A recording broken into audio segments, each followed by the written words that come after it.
She opened the door to wolves, and they destroyed everything she thought she knew about survival. Rhea Callan had spent 3 years hiding from the world in a mountain cabin where civilization was just a rumor. She'd survived blizzards, hunger, and the kind of loneliness that eats you from the inside out. But the night 2 predators came scratching at her door during the worst storm of the decade, she made a choice that would shatter the fragile peace she'd built and force her to confront the one thing more dangerous than wolves: trust. Stay until the end to see how one woman's reckless compassion breaks a curse older than the mountains themselves. Like this video if you believe some bonds are worth the risk. Drop a comment with your city. Let's see where everyone's watching from. The wind didn't howl up here. It screamed. Rhea Callan stood at the kitchen window of her cabin, watching the blizzard turn the world into a white void. Snow came down sideways, battering the glass like it wanted in. The wood stove crackled behind her, throwing shadows that danced across the log walls. She held a mug of black coffee gone cold in her hands, staring out at nothing. This was the 3rd winter, 3 years since she'd walked away from everything. Her job, her apartment in Denver, the people who'd once called themselves her friends. 3 years since the night that broke something fundamental inside her, something she didn't have a name for and refused to think about. Up here, 40 miles from the nearest town and another 10 from the closest neighbor, she didn't have to think about it. Up here, she was safe. The cabin was small, one room serving as kitchen, living area, and bedroom, with a narrow bathroom and storage closet tacked on like afterthoughts. She'd bought it for almost nothing from an old trapper who'd warned her it was no place for a woman alone. She'd taken his keys and his warnings and hadn't spoken to him since. She liked it that way. The trapper's name was Earl something or other, and he'd looked at her like she was crazy when she showed up with cash and a handshake. "You know what you're getting into?" he'd asked, his weathered face creased with concern that felt more like pity. "Winter up here'll kill you if you don't respect it. And being alone, that'll kill you different, but just as dead." Rhea had smiled the same smile she'd been using for months, the one that didn't reach her eyes, the one that said, "I'm fine, really," and told him she knew exactly what she was doing. She'd been lying then, she knew it now. But knowing didn't change anything. She was here, and she wasn't leaving. Rhea finished her coffee, dumped the mug in the sink, and checked the fire. The stove was an ancient cast-iron beast that ate wood like it had a grudge, but it kept the place livable when the temperature outside dropped to the kind of numbers that could kill you in minutes. She added another log, watched the flames lick around it, then grabbed her coat from the hook by the door. The woodpile was running low. She'd need to restock before the storm got worse. Outside, the cold hit like a fist to the chest, sharp, merciless, clawing at any exposed skin. Rhea pulled her scarf up over her nose and mouth, yanked her hood tight, and trudged through knee-deep snow toward the woodshed. The world was a roaring white chaos. She could barely see 5 feet in front of her. The shed was a ramshackle structure that leaned slightly to the left, held together by rust and stubbornness. Earl had built it himself 30 years ago, and it showed. Rhea yanked open the door, snow cascading off the roof and down her back, and started loading her arms with split logs. Her fingers went numb inside her gloves almost immediately. The cold was vicious today, the kind that made your teeth ache and your lungs burn. She worked fast, loading her arms until she could barely see over the top of the stack, then kicked the door shut and hauled the wood back to the cabin. 3 trips. That's what it took to bring in enough to last through the night and into tomorrow. By the 3rd trip, her shoulders were screaming and her legs felt like concrete. Snow had found its way down her collar, melting into icy trickles against her skin that made her gasp every time she moved wrong. She dumped the last load by the stove, stripped off her wet outer layers, and stood shivering in her thermal shirt and jeans while feeling returned to her hands in painful pins and needles. "Stupid," she muttered, rubbing her hands together. "Should have brought more in yesterday." But yesterday she'd been too focused on other things, checking the traps she'd set for rabbits, reinforcing the shutters, making sure the rain barrel hadn't frozen solid. There was always something that needed doing up here. The mountain didn't care if you were tired or if your body hurt or if some days you woke up and couldn't remember why you bothered getting out of bed. The mountain just kept testing you, over and over, until you either learned or died. Rhea had learned. The radio crackled from its shelf above the sink. She kept it on for weather updates and the occasional reminder that the world beyond these mountains still existed. Right now, a tinny voice was warning about the storm, advising people to stay indoors, avoid travel, prepare for power outages. Expected to last through the night with accumulations of 3 to 4 feet in higher elevations. Wind gusts up to 60 miles per hour. This is a dangerous, life-threatening storm. If you don't need to be outside, stay home. I repeat, stay home. Rhea snorted. Power outages. She'd been off-grid since the day she moved in. Solar panels on the roof for the bare minimum, lights, the radio, charging her phone that never had signal anyway, the wood stove for heat, propane for cooking when the stove wasn't enough, a hand pump for the well out back. She didn't need the grid, didn't want it. The grid meant connections. Connections meant people. And people... She cut that thought off before it could finish. 3 years, and she still couldn't go there without feeling her chest tighten. Instead, she made herself dinner. Canned stew heated on the wood stove, a piece of hardtack bread she'd baked last week. It wasn't good, but it was fuel. She ate standing at the window, watching the storm rage, and tried not to think about how many hours of darkness were still ahead. Night came early in the mountains during winter, and it came heavy. By 6 o'clock, the world outside was nothing but wind and black, and the occasional glimpse of snow caught in the glow from her window. Rhea latched the shutters, thick wooden panels that blocked out the cold and the dark, and double-checked the door. The lock was solid. A deadbolt she'd installed herself, plus a heavy crossbar that dropped into iron brackets.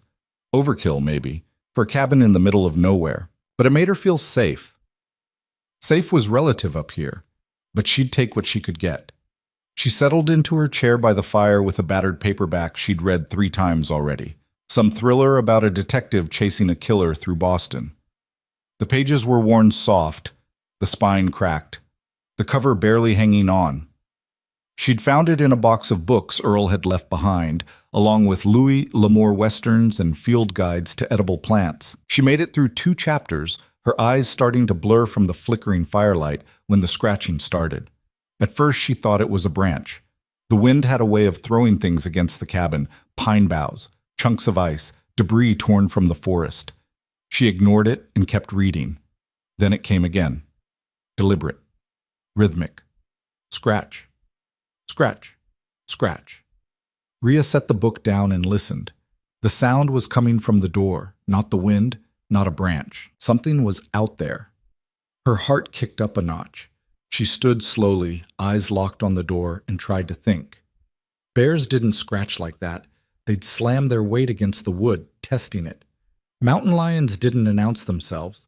They were ghosts, silent until the moment they struck. Elk, deer, they'd have bolted at the first hint of the storm. Scratch, scratch. Closer now. Lower on the door. Rhea grabbed the shotgun from its mount above the fireplace. She kept it loaded, had since the first week she moved in, after Earl told her a story about a black bear that had torn through a neighbor's door looking for food. "You hesitate up here," he'd said, "and you're done." She didn't plan on hesitating. Her hands were steady as she checked the chamber, but her pulse was hammering in her ears. The scratching continued, insistent, and underneath it she could hear something else. A low sound, almost buried under the wind. Breathing. "Go away," she called out, her voice hard. "You don't want to be here." The scratching stopped. For a long moment, there was nothing but the wind and the crackle of the fire and the thud of her own heartbeat. Rhea didn't move, didn't breathe. The shotgun was heavy in her hands, familiar, grounding. Then she heard it, a sound that cut through the storm like a blade. A whimper, low, pained, desperate. It wasn't a sound an animal made when it was hunting. It was the sound something made when it was dying. Rhea's grip on the shotgun tightened. Every rational part of her brain screamed at her to stay inside, to let whatever was out there handle its own problems. This wasn't her fight. This wasn't her responsibility. She'd come up here to get away from responsibility, from the weight of other people's expectations and needs. She'd come here to be alone, but the sound came again. Weaker this time, fading under the howl of the wind, and something in her chest cracked. She knew that sound, knew what it felt like to be on the other side of a door, desperate and hurting, waiting for someone to open it, waiting for help that never came. "Damn it," she whispered. She set the shotgun down against the wall. within reach, but not in her hands, and grabbed the flashlight from the shelf by the door. Her fingers fumbled with the deadbolt. The crossbar was heavier than she remembered, and it took both hands to lift it free. The wind nearly ripped the door out of her hands the moment she cracked it open. Snow blasted into the cabin, swirling in the sudden warmth, and the cold was like a living thing trying to drag her outside. Rhea braced herself against the doorframe and aimed the flashlight into the storm. Two shapes huddled on her porch. Wolves. Her breath caught in her throat. The beam of light reflected off eyes, amber, wild, glowing like embers in the dark. One of the wolves was massive, easily 150 pounds, silver gray with dark markings across its face and shoulders. It stood between her and the second wolf, body tense, head low, teeth bared in a warning that was crystal clear. Don't come closer. But it wasn't attacking. It wasn't advancing. It was protecting. Rhea shifted the light to the second wolf and felt her chest tighten. This one was smaller, darker, maybe a female, though it was hard to tell with all the blood. Its fur was matted along the flank and shoulder, soaked dark and glistening in the flashlight beam. It lay on its side, breathing in short, shallow gasps, and when the light hit its face, it lifted its head just enough to meet her eyes. The look there was something she recognized. Desperation. The kind that came when you'd run out of options and pride didn't matter anymore. When you'd fight if you could, but you couldn't, so all you had left was to hope that whoever found you wasn't the thing that finished you off.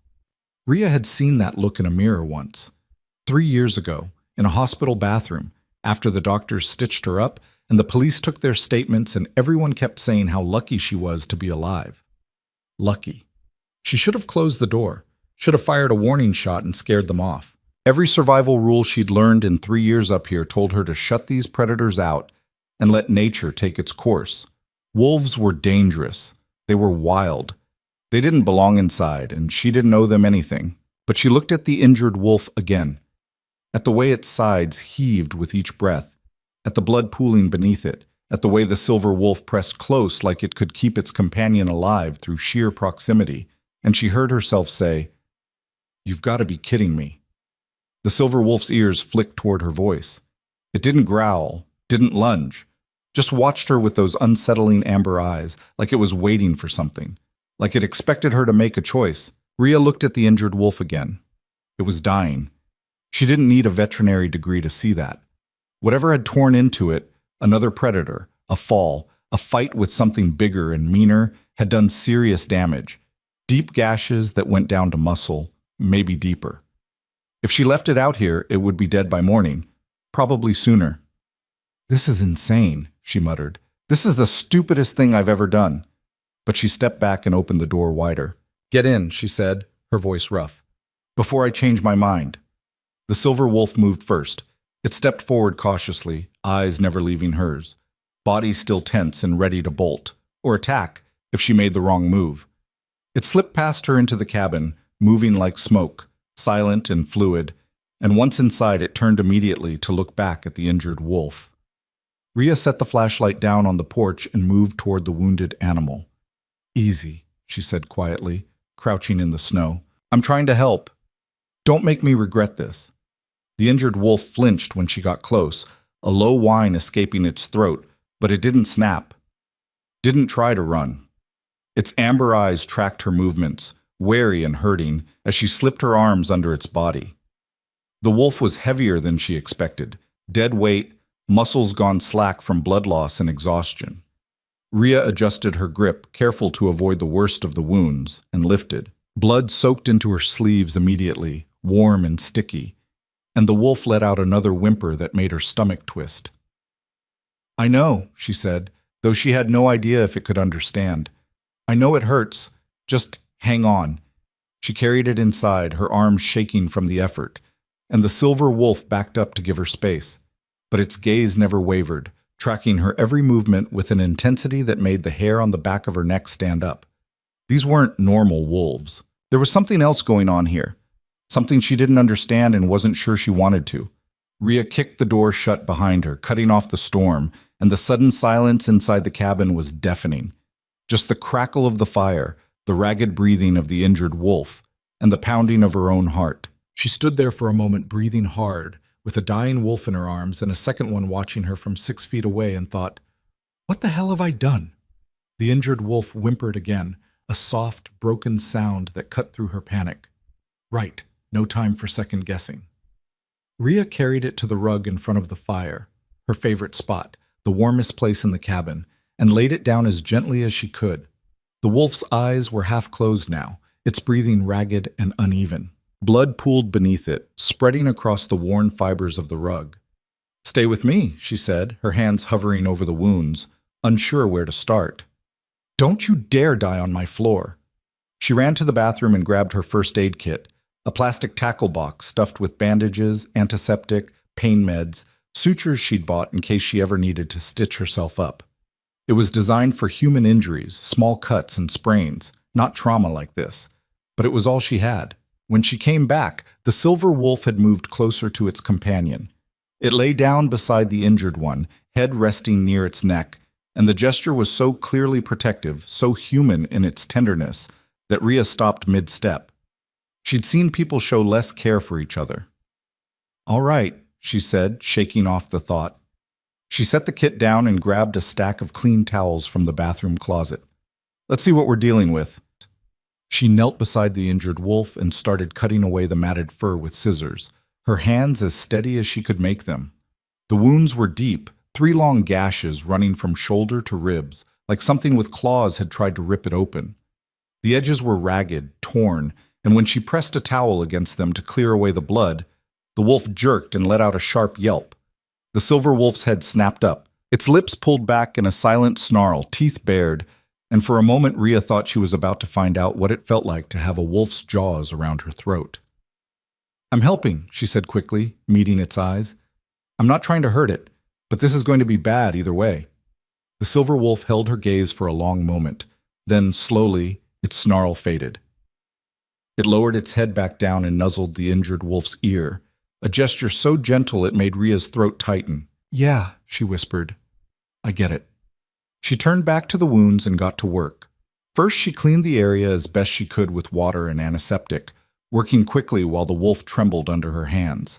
The bleeding had slowed but hadn't stopped completely. Every time she pressed down to clear away the blood, more welled up, dark and thick. She needed to close the wounds. But the gashes were too wide, too deep for bandages alone. She was going to have to stitch them. Rhea had never stitched anything more complicated than a tear in her jeans, but she'd watched enough medical shows and read enough survival guides to know the basics. Thread the needle. Start at one end. Keep the stitches small and close together. Don't think about how this is a living creature and not a piece of fabric. Her hand shook as she threaded the needle, regular sewing thread because she didn't have anything else, and tied it off. The wolf's breathing had gone shallow, its eyes glazed with pain, and Rhea wondered if it was even conscious anymore. "This is gonna hurt," she said quietly. "I'm sorry." She started with the deepest gash, the one closest to the shoulder. The needle went through skin and muscle, and the wolf jerked, a broken whine escaping its throat. Rhea forced herself to keep going. 1 stitch, 2, 3. The silver wolf watched every movement, its body tense, but it didn't interfere, just stayed close, a warm, steady presence beside its companion. Rhea lost count of the stitches. Her fingers cramped. Her back ached from hunching over. Blood soaked through the towels and onto her jeans, and at some point she stopped caring. All that mattered was closing the wounds, stopping the bleeding, giving this wolf a chance to survive. By the time she tied off the last stitch, her hands were shaking so badly she could barely grip the scissors to cut the thread. She sat back on her heels, wiped the sweat from her forehead with her sleeve, and stared at her work. The stitches were clumsy, uneven, nothing like the neat rows she'd seen in textbooks, but they held. The bleeding had stopped. The worst of the wounds were closed. "That's all I can do," she said to both wolves, her voice hoarse. "The rest is up to you." The injured wolf's breathing had evened out slightly. Its eyes were still open, still watching her, but the panic in them had faded. It looked exhausted, hurting, but alive. The silver wolf leaned in and nuzzled its companion's ear again, then turned its head toward Rhea. For a moment, they just looked at each other. And in those amber eyes, Rhea saw something that shouldn't have been there. Gratitude. She looked away, her chest tight, and busied herself with wrapping the wolf's torso in bandages. She used half the towels she owned to layer over the stitches, then secured everything with medical tape that probably wouldn't hold for more than a few hours. When she was done, she stood up, cleaned her hands in the sink, the water running red, then pink, then finally clear, and realized she was shaking all over. Adrenaline crash. Her legs felt like jelly, and there was a rushing sound in her ears that had nothing to do with the storm outside. She'd just brought 2 wolves into her home. She'd stitched one back together with sewing thread and hope. She'd broken every rule of survival she'd learned, and for what? Because she couldn't stand to hear something suffer, because she knew what it felt like to be left behind. "You're losing it, Callan," she muttered, gripping the edge of the sink. The silver wolf was still watching her. It had moved to lie beside its companion, one massive paw resting protectively over the injured wolf's neck, and those eyes tracked her as she moved to the stove and added more wood with shaking hands. The fire flared up, casting dancing shadows across the cabin walls, and Rhea sank into her chair and pulled a blanket around her shoulders. The shotgun was still by the door. She should get it, should keep it close, just in case. But she didn't move. For a long moment, the only sounds were the crackle of the fire and the steady breathing of the 2 wolves. Then the silver wolf huffed, a soft sound, almost like a sigh, and settled its head on its paws. "You bite me," Rhea said quietly, "and I'll shoot you. Understood?" The wolf's ears flicked toward her voice. It didn't open its eyes. Rhea pulled the blanket tighter and told herself she'd stay awake. She'd keep watch. She'd make sure these animals didn't turn on her the moment she let her guard down. But exhaustion was a weight pressing down on her, and the warmth of the fire was making her eyelids heavy. Outside, the storm raged on, wind screaming, snow piling up against the walls. Inside, the cabin was warm and quiet and almost peaceful. Rhea's eyes drifted closed. She must have dozed off because when she jerked awake again, the fire had burned down to embers and the cabin was cold. Gray dawn light leaked through the gaps in the shutters, pale and thin. The storm had quieted to a steady whisper of wind. Rhea sat up, every muscle stiff and aching, and looked toward the fireplace. Both wolves were still there. The injured one was asleep, sides rising and falling in deep, even breaths that didn't sound nearly as labored as before. The silver one was awake, sitting upright near the door, watching it like a sentinel. When Rhea moved, the silver wolf's head swiveled toward her. Their eyes met, and Rhea felt that same strange jolt she'd felt last night. Like this wasn't just an animal looking at her. Like there was something more behind those eyes. Something aware, intelligent, knowing. "You're still here," she said quietly. The wolf's ears swiveled toward her voice. It didn't move otherwise. Rhea stood, her joints protesting, and went to check on the injured wolf. She knelt beside it, careful not to startle it, and peeled back the edge of the bandages. The wounds looked better than she'd expected. No signs of infection, no heat, no swelling, no red streaks. The stitches were holding. The bleeding had stopped completely. "You're tougher than you look," she murmured, replacing the bandages with fresh ones from the dwindling stack. The injured wolf stirred at her touch, its eyes opening halfway. It looked at her with that same exhausted gratitude, then closed its eyes again and drifted back to sleep. When Rhea stood, the silver wolf was right there.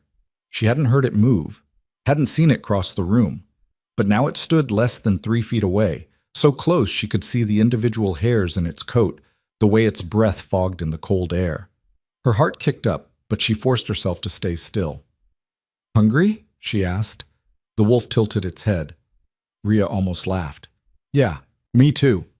She moved to the stove, slowly, keeping the wolf in her peripheral vision, and started a fire with kindling and the last of the newspaper. While it caught, she dug through her supplies and came up with oatmeal. Plain, unsweetened, the last of her winter stock. She cooked it with water, no salt, no flavor, and ate half of it standing at the counter. The rest she scraped into a bowl and set on the floor near the wolves. The silver wolf approached cautiously, sniffed the bowl, then looked up at her. "It's not much," Rhea said, "but it's what I've got." The wolf lowered its head and ate. Slow, deliberate bites, like it was used to manners. When it was done, it licked the bowl clean and moved back to its companion. Rhea watched them and felt something unfamiliar stir in her chest. She'd spent 3 years alone in this cabin. 3 years convincing herself that solitude was strength, that isolation was safety, that she didn't need anyone, didn't want anyone, and was better off without the mess and pain that came with letting people in. She'd built walls so high that nothing could reach her, and in one night, 2 predators had walked right through them.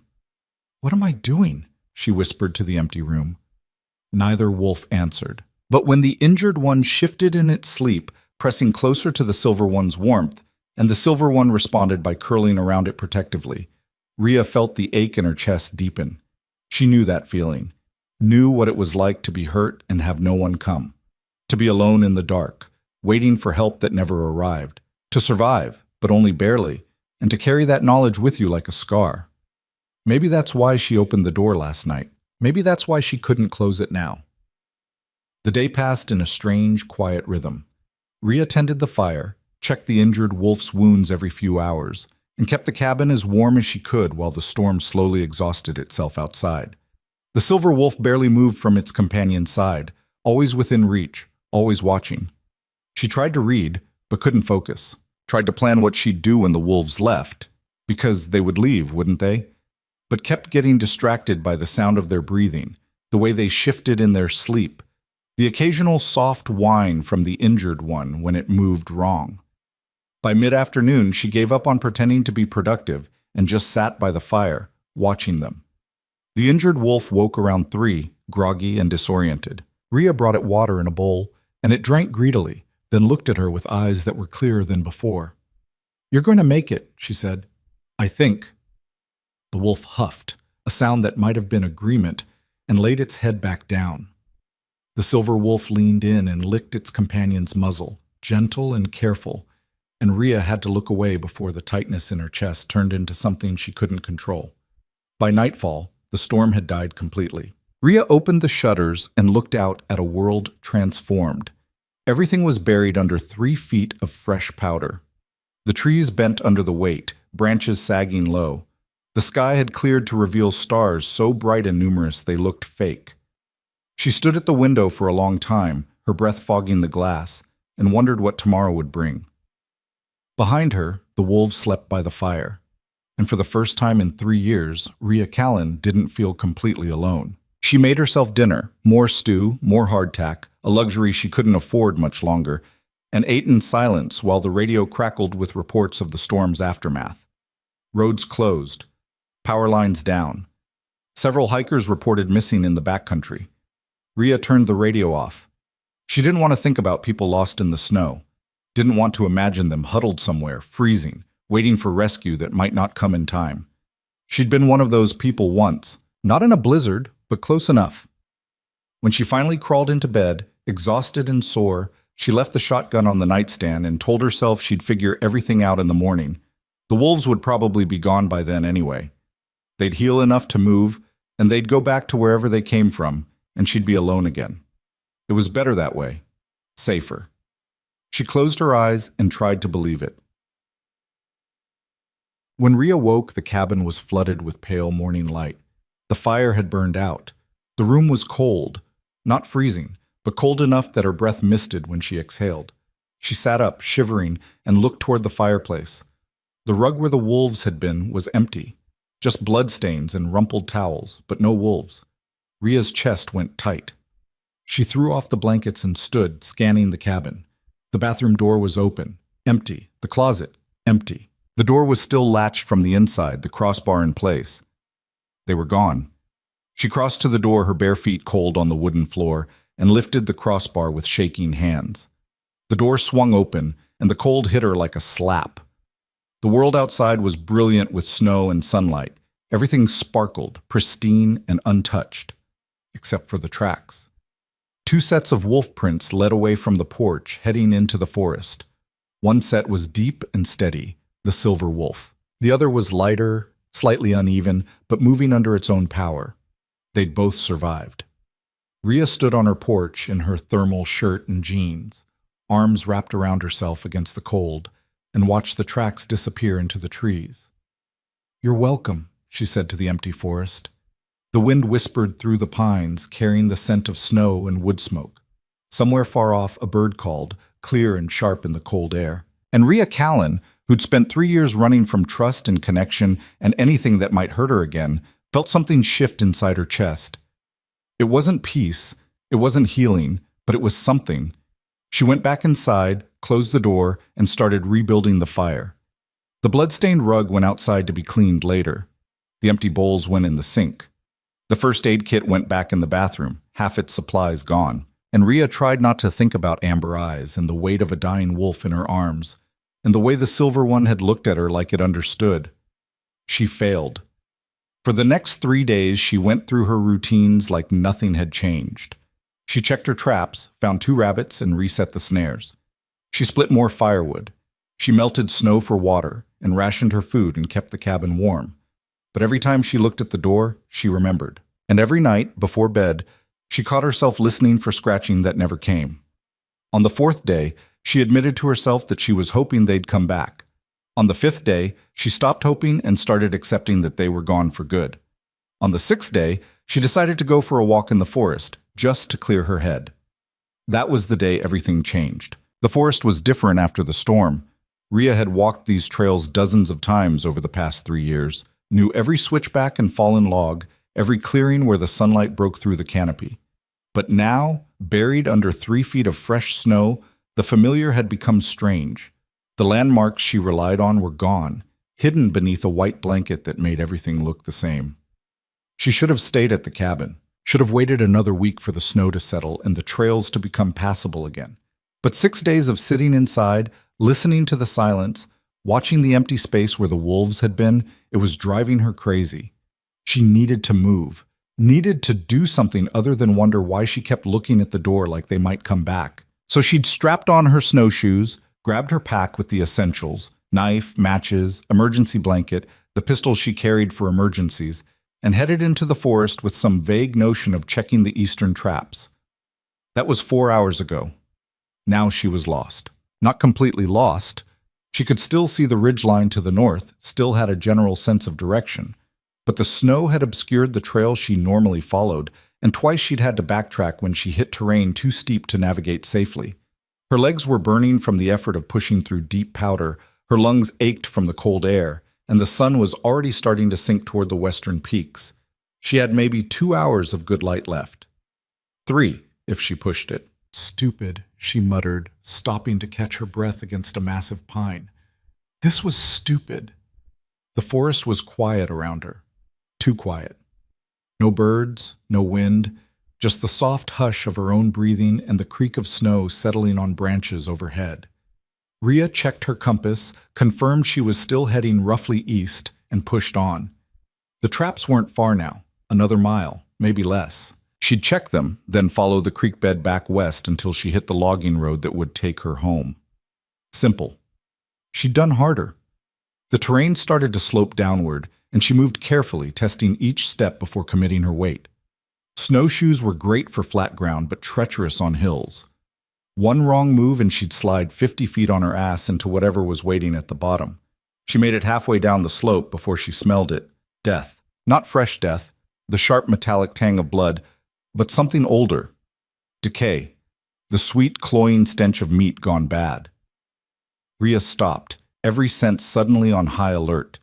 Her hand went to the pistol at her hip, fingers closing around the grip. Something had died out here. Recently enough that it hadn't frozen solid, but long enough to start rotting.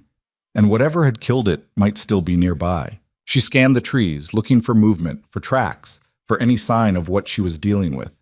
The slope continued down into a small ravine thick with deadfall and brush. The smell was coming from that direction, growing stronger with every breath. She should turn around, should leave whatever was down there alone and get back to the cabin before dark. But curiosity was a stubborn thing, and Rhea had learned the hard way that ignoring potential threats in the wilderness was a good way to end up blindsided. She moved forward, one careful step at a time, following the smell. The ravine was a tangle of fallen logs and broken branches, all buried under snow that had drifted deep in the sheltered space. Rhea picked her way through, her snowshoes catching on hidden obstacles, and nearly walked right past it before she saw the blood. Dark streaks across the snow. Frozen spray patterns. A wide swath of disturbed ground where something had thrashed and fought and died. She followed the trail with her eyes, and found the carcass. Elk. A big bull, judging by the size. It lay on its side in a hollow between two logs, its body torn open from throat to belly. Ribs gleamed white through the frozen meat. Internal organs were scattered across the snow, half-eaten and abandoned. Rhea's stomach turned, but she forced herself to look closer. This wasn't a clean kill. Whatever had brought the elk down had done it messy. Multiple wounds, deep gouges in the hide, defensive injuries on the elk's legs where it had tried to fight back. And the feeding pattern was wrong. Most predators would have opened the belly to get at the soft organs first, would have eaten methodically, would have cached the rest for later. This looked like something had killed for the sake of killing, then lost interest, or got interrupted. Rhea backed away from the carcass, her heart rate climbing. Her eyes swept the ravine, looking for tracks other than her own, looking for any sign of what had done this. She found them 20 feet away. Bear tracks. Massive ones, each print the size of a dinner plate, claws leaving deep gouges in the snow. They led away from the elk carcass, heading deeper into the ravine, then vanished into a dense thicket of brush. Rhea's mouth went dry. Grizzly. Had to be. Black bears didn't get that big, didn't leave tracks like that. And grizzlies this time of year should have been denned up for winter, sleeping through the cold. But the storm might have woken it, might have driven it out looking for food before it could settle back in. And now she was standing in its territory next to its kill, with maybe 90 minutes of daylight left and 3 miles of forest between her and home. "Okay," she whispered. "Time to go." She turned to retrace her steps and froze. The bear was standing at the top of the ravine. It was huge, easily 8 feet tall when it rose on its hind legs, brown fur matted with old blood and debris. Small eyes locked on her with an intelligence that made her blood run cold. Its mouth hung open slightly, showing yellowed teeth the size of her fingers. For a moment, neither of them moved. Rhea's training kicked in, the things Earl had told her, the articles she'd read, the advice every ranger and outdoorsman gave when it came to grizzlies. Don't run. Running triggers the chase instinct. Don't make eye contact. That's a challenge. Make yourself small. Show you're not a threat. Back away slowly. Give it space. She lowered her gaze, hunched her shoulders, and took one slow step backward. Then another. The bear dropped to all fours and huffed, a sound like a diesel engine turning over. Rhea kept moving. Slow, steady, non-threatening. The bear took a step forward, then another. It was following her. Rhea's heart was hammering so hard she could feel it in her throat. Her hands were shaking. Every instinct screamed at her to run, to drop her pack and sprint for the trees, to do something other than this slow, controlled retreat that felt like suicide. But she kept her movement small, her breathing even, and prayed the bear would lose interest. It didn't. It kept coming, closing the distance, and now she could hear the rumble in its chest. Not quite a growl, but close. A warning. She was in its space, near its food, and it wanted her gone. Rhea's foot caught on something hidden under the snow, a branch, a root, something, and she stumbled. For half a second she was off balance, arms windmilling, and the bear saw the weakness. It charged. There was no warning, no roar, no display. One moment it was 20 feet away, the next it was closing the distance in massive, ground-eating bounds that shook the earth. Rhea's training evaporated. She turned and ran. The snowshoes made it impossible to move fast. She kicked them off mid-stride, losing precious seconds, and plunged into the deep snow in her boots. Her legs sank to mid-thigh with every step. She fought forward, gasping, knowing she couldn't outrun it, but unable to stop herself from trying.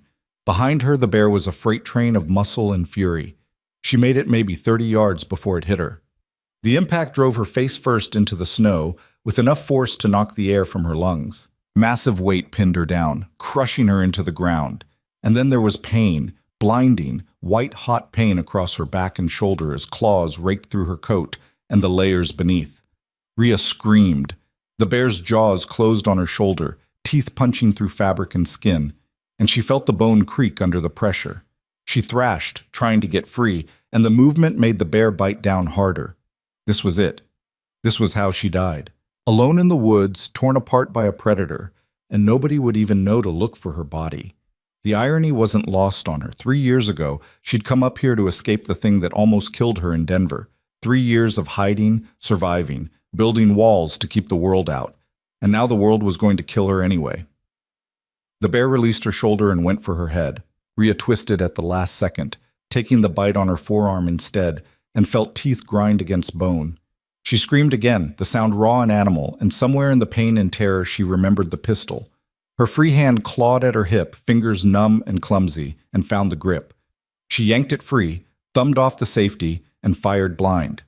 The shot was deafening in the confined space of the ravine. The bear roared and reared back, releasing her arm, and Rhea rolled onto her back and fired again, and again. One shot caught the bear in the shoulder, another went wide. The third hit it somewhere in the chest, and the bear dropped to all fours with a bellow that shook snow from the trees. But it didn't run. It stood there, bleeding, swaying slightly, and fixed her with a look of pure rage. Rhea raised the pistol with shaking hands and pulled the trigger. Click. Empty. "No," she whispered. "No, no, no." The bear charged again. Rhea tried to roll away, but her body wouldn't cooperate. Her shoulder was on fire, her arm useless, and the snow was slick with her own blood. She got to her knees, raised her good arm to shield her face, and waited for the end. It didn't come. A blur of silver and gray exploded out of the trees and slammed into the bear's side. The impact sent both animals tumbling into the snow, a snarling, snapping mass of fur and teeth and violence. Rhea watched, her brain struggling to process what she was seeing, as the silver wolf, her wolf, the one from the cabin, locked its jaws around the bear's throat. The bear roared and threw its weight sideways, trying to shake the wolf loose, but the wolf held on with a grip that looked unbreakable. Blood sprayed across the snow. The bear's claws raked the wolf's side, tearing deep furrows, but the wolf didn't let go. Then the rest of the pack arrived. 4 more wolves burst from the tree line, moving like shadows, and hit the bear from every angle. They were coordinated, precise, working together to bring down something 3 times their size. One went for the hind legs, hamstringing the bear and dropping it to its knees. Another latched onto the bear's shoulder, tearing at muscle and tendon. The bear fought back with everything it had, but it was outnumbered and already wounded from Rhea's shots. It swung its massive head, catching one wolf and sending it flying into a tree with a yelp of pain. But the silver wolf held its grip on the throat, and slowly, agonizingly, the bear's movements grew weaker. It collapsed onto its side, breath coming in wet, rattling gasps, and the wolves backed off. All except the silver one. It stood over the dying bear, jaws still locked around its throat, and waited until the light faded from the bear's eyes. Only then did it release its grip and step back. The forest went quiet. Rhea lay in the snow, bleeding and broken, and stared at the wolves. They stared back. 5 of them, including the silver one, all panting and bloodied, but very much alive. The silver wolf turned toward her, and she saw recognition in those amber eyes. "You came back," she whispered, her voice barely audible. The wolf took a step toward her, then another, moving slowly like it didn't want to startle her. When it reached her side, it lowered its head and sniffed at her wounds, a soft whine escaping its throat. Rhea tried to lift her hand to touch it, but the movement sent a fresh wave of agony through her shoulder and her vision went gray at the edges. "I'm not going to make it," she said, the words slurring. I can't walk." The silver wolf pressed closer, its warmth seeping into her frozen body, and made a sound that might have been distress.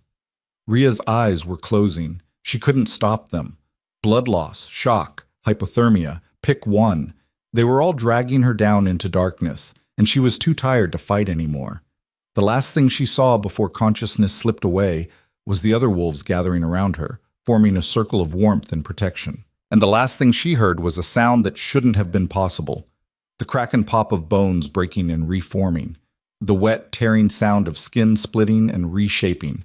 And then a voice, human, male, rough with pain, saying, "Stay with us, please, just stay with us."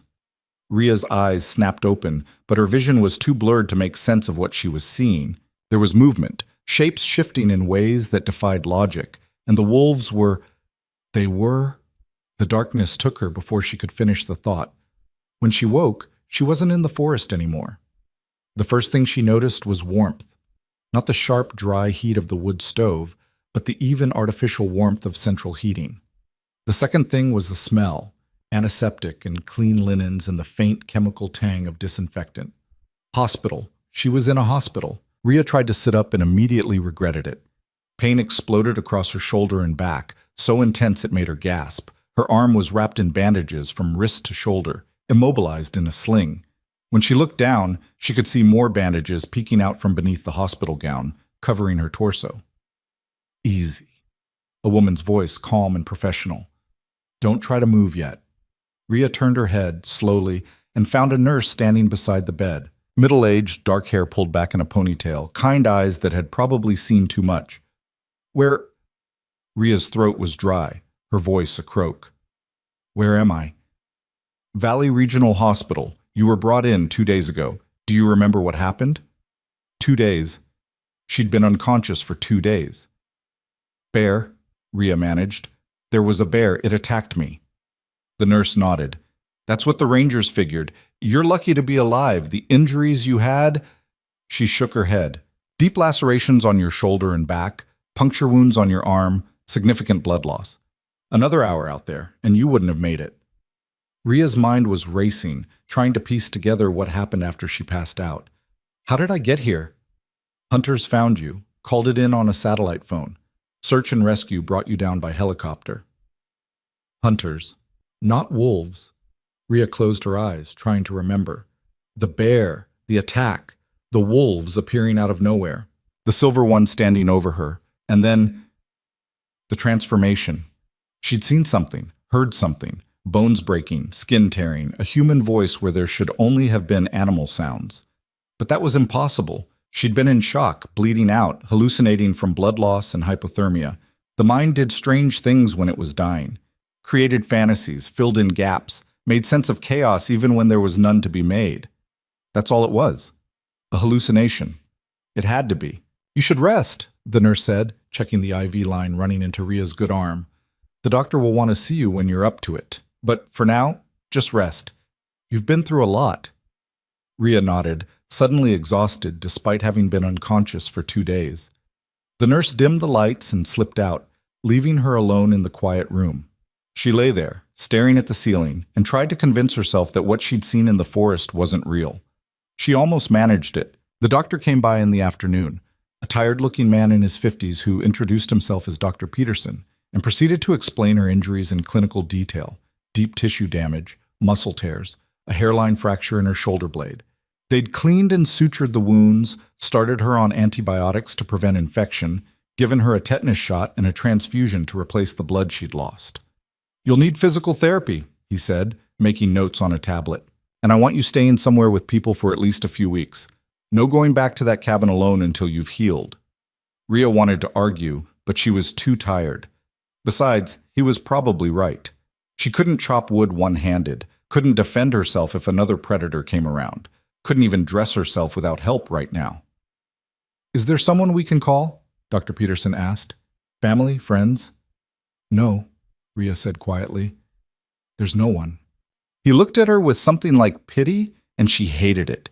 Hated the assumption that being alone meant being broken, that she needed fixing. We'll work something out, he said finally. There are resources, transitional housing, people who can help. I'm fine, Rhea cut him off. I'll figure it out. Dr. Peterson didn't look convinced, but he didn't push. He finished his notes, told her to rest, and left. Rhea was alone again. She spent the rest of the day drifting in and out of sleep, haunted by dreams of amber eyes and silver fur, and the sound of bones breaking in ways bones shouldn't break. Every time she woke, she checked the room, half expecting to find wolves standing guard beside her bed. But there was only the beep of monitors and the quiet hum of the hospital at night. On the third day, they moved her out of the ICU and into a regular room. The change of scenery didn't help. She still felt trapped, caged, cut off from the forest and the cabin and the life she'd built for herself. A social worker came by to talk about her options. Rhea answered the questions mechanically. No, she didn't have insurance. Yes, she understood there would be bills. No, she didn't need help finding housing. She had a place. The woman left her a stack of pamphlets about financial assistance and support groups and resources for people living in rural isolation. Rhea stuffed them in the drawer beside her bed and tried not to think about how pathetic it all felt. She was staring out the window at the mountains in the distance when someone knocked on the door. "Come in," she said without turning. The door opened and a man stepped inside. Rhea glanced over, expecting another doctor or nurse, and felt her breath catch. He was tall, well over 6 feet, with broad shoulders and the kind of build that came from hard physical work, not a gym. Dark hair, slightly too long, fell across his forehead. Strong features, sharp jawline, a few days' worth of stubble. But it was his eyes that stopped her cold. Amber. The exact same shade as the silver wolf's. "Rhea Callan?" His voice was deep, rough around the edges, with an accent she couldn't place. "My name is Kyle Varon. I need to talk to you." Rhea's heart was pounding. She gripped the bed rail with her good hand, suddenly very aware that she was injured, vulnerable, and alone in a room with a stranger who had eyes that shouldn't exist on a human face. "Who are you?" she asked, her voice steadier than she felt. Kale closed the door behind him and stepped further into the room. He moved with a predator's grace, every step deliberate and controlled, and Rhea's instinct screamed at her to run, but there was nowhere to go. "I'm the one you saved," Kyle said quietly. "In the storm. When you opened your door and let us in." Rhea stared at him. "That's not possible." "You saw," Kale said, moving closer. "In the forest, when the bear attacked. You saw us change. I know you did." She shook her head, pressing back against the pillows. "I was hallucinating. Blood loss. Shock. It wasn't real." "It was real." Kale stopped at the foot of her bed, his amber eyes locked on hers. "And you deserve to know the truth. You saved my life. The least I can do is be honest with you." "You're insane," Rhea whispered.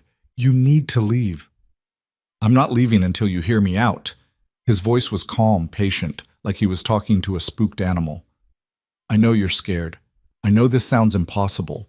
But you opened your door to 2 wolves during a blizzard and stitched one of them back together with thread from a sewing kit. You're not someone who runs from impossible things."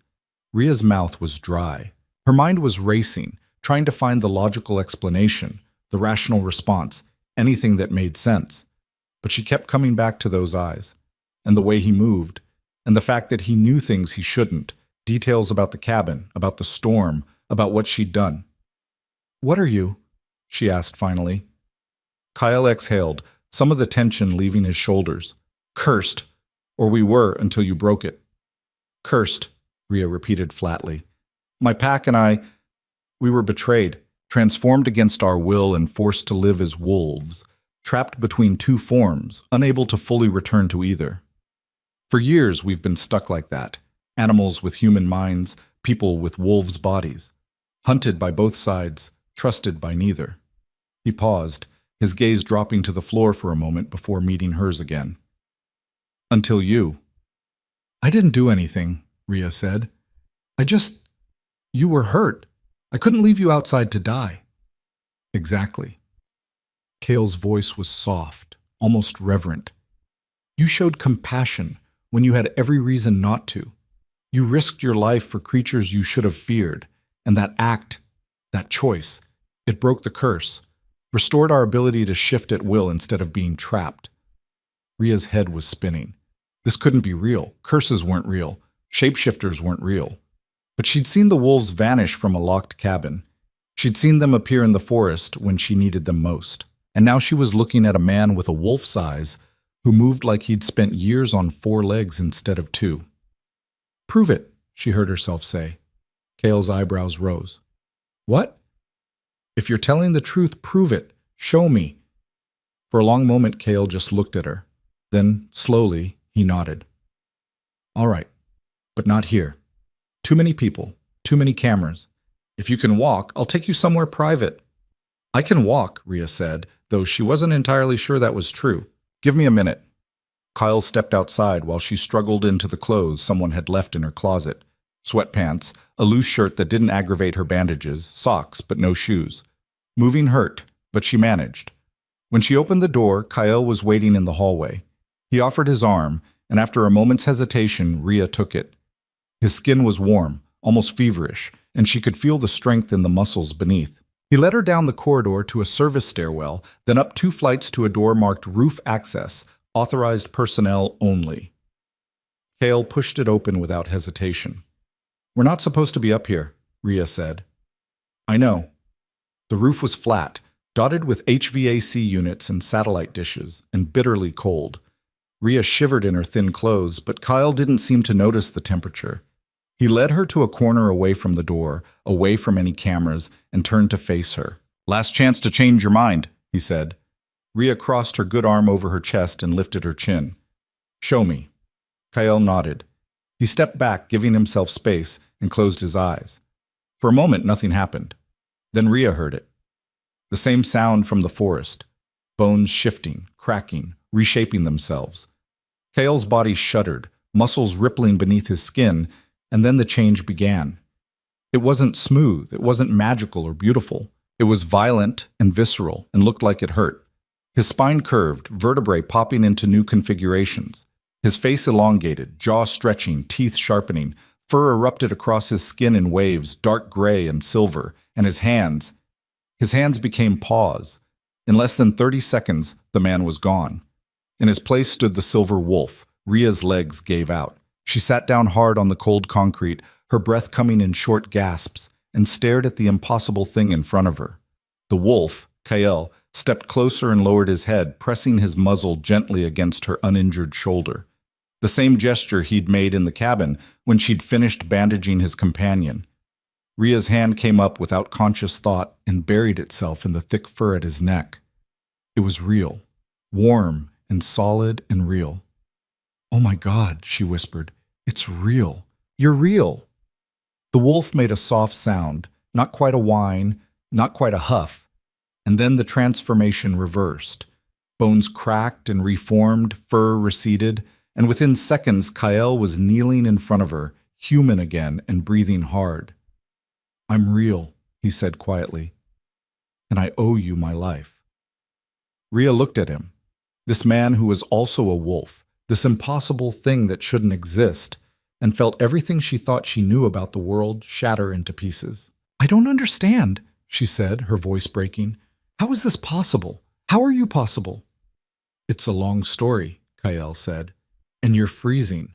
Let's get you back inside and I'll tell you everything. He helped her to her feet, and this time when she leaned on him, she understood why his warmth felt so much stronger than a normal person's. Because he wasn't normal. Neither was she, not anymore. She'd opened her door to monsters and found something else entirely. And there was no going back from that. They went back inside before Rhea's teeth started chattering hard enough to crack. Kael guided her down the service stairs and back to her room without a word, his hand steady on her good arm when her legs wobbled. The hospital hallway was bright and sterile and completely ordinary, and Rhea felt like she'd stepped through a door into a different universe and couldn't find her way back. She'd just watched a man turn into a wolf, on a hospital rooftop, in broad daylight. Her brain kept trying to rationalize it, hallucination, dream, some kind of elaborate trick. But her hand still remembered the feel of his fur, warm and real beneath her fingers. When they reached her room, Kael closed the door and pulled the visitor's chair close to the bed. Rhea sat on the mattress, her injured shoulder throbbing from the cold and the movement, and waited for him to start talking. He didn't. Instead, he looked at her with those impossible amber eyes and said, "Ask me anything. I know you have questions." Rhea had about 1,000 questions, all of them fighting to get out at once. She picked the most important one. The wolf I stitched up, the one that was bleeding out on my floor, who was that? My sister. Mira. Kael's expression softened slightly. She took a bad hit defending our territory from a rival pack. Would have died if you hadn't helped her. Is she poor? Rhea stopped, not sure how to finish that sentence. Human? Wolf? Both? She's fine now. Healed. She wanted to come with me today, but I thought one of us showing up would be less overwhelming than 5. 5, Rhea repeated. There were 5 of you in the forest, 5 wolves. My pack. What's left of it anyway? Kael leaned forward, elbows on his knees. It used to be bigger, 20, maybe more. But the curse, not everyone survived it. Some of us got stuck mid-transformation and couldn't shift back. Others lost themselves completely. Too much wolf, not enough human. They went feral. The way he said it made Rhea's stomach turn. What happened to them? We had to put them down. Kale's voice was flat, emotionless, but his hands were clenched into fists. They were family, pack, but they were also dangerous, and we couldn't let them hurt anyone. So we did what had to be done. Rhea thought about the silver wolf standing over the dying bear, jaws locked around its throat, waiting for the light to fade from its eyes. The same cold efficiency, the same grim necessity. "Who cursed you?" she asked. Kale's jaw tightened. "A man named Corvus. He calls himself a witch, a sorcerer. I don't know what the right word is. All I know is he has power, and he uses it to hurt people." "Why?" "Because we refuse to work for him." Kale stood and moved to the window, looking out at the mountains. 3 years ago, Corvus came to our territory with an offer. He wanted muscle, people who could track, hunt, intimidate. He was building some kind of criminal network, smuggling operations through the backcountry. He thought shifters would be perfect for the job. "You said no," Rhea guessed. "We said hell no." Kael's reflection in the glass looked harder, older. "My father was pack leader then. He told Corvus we weren't mercenaries, weren't interested in his money or his schemes. Told him to get off our land and not come back. And Corvus didn't take that well. Corvus came back a week later with 3 other practitioners and enough cursed artifacts to outfit an army. They hit us at night when most of the pack was sleeping. We fought back, but..." Kale shook his head. "Magic isn't something you can fight with teeth and claws." By morning, 23 shifters had been locked into wolf form, permanently. My father was one of them. The weight in his voice made Rhea's chest ache. "I'm sorry." He lived for 6 months like that before the strain killed him. Watching him die piece by piece, knowing there was nothing I could do, Kale turned away from the window. "That's when I became pack leader. And I swore I'd find a way to break the curse, no matter what it took. And I broke it," Rhea said slowly, "by opening my door. By showing compassion when you had every reason not to, by choosing to help instead of looking away." Kyle moved back to the chair and sat down. The curse fed on isolation, on the belief that humans and shifters were enemies, that we couldn't coexist, couldn't trust each other. Your act of kindness undermined the foundation of the spell, cracked it wide open. Rhea stared at her bandaged arm, thinking about the night of the storm, the scratching at her door, the choice she'd made.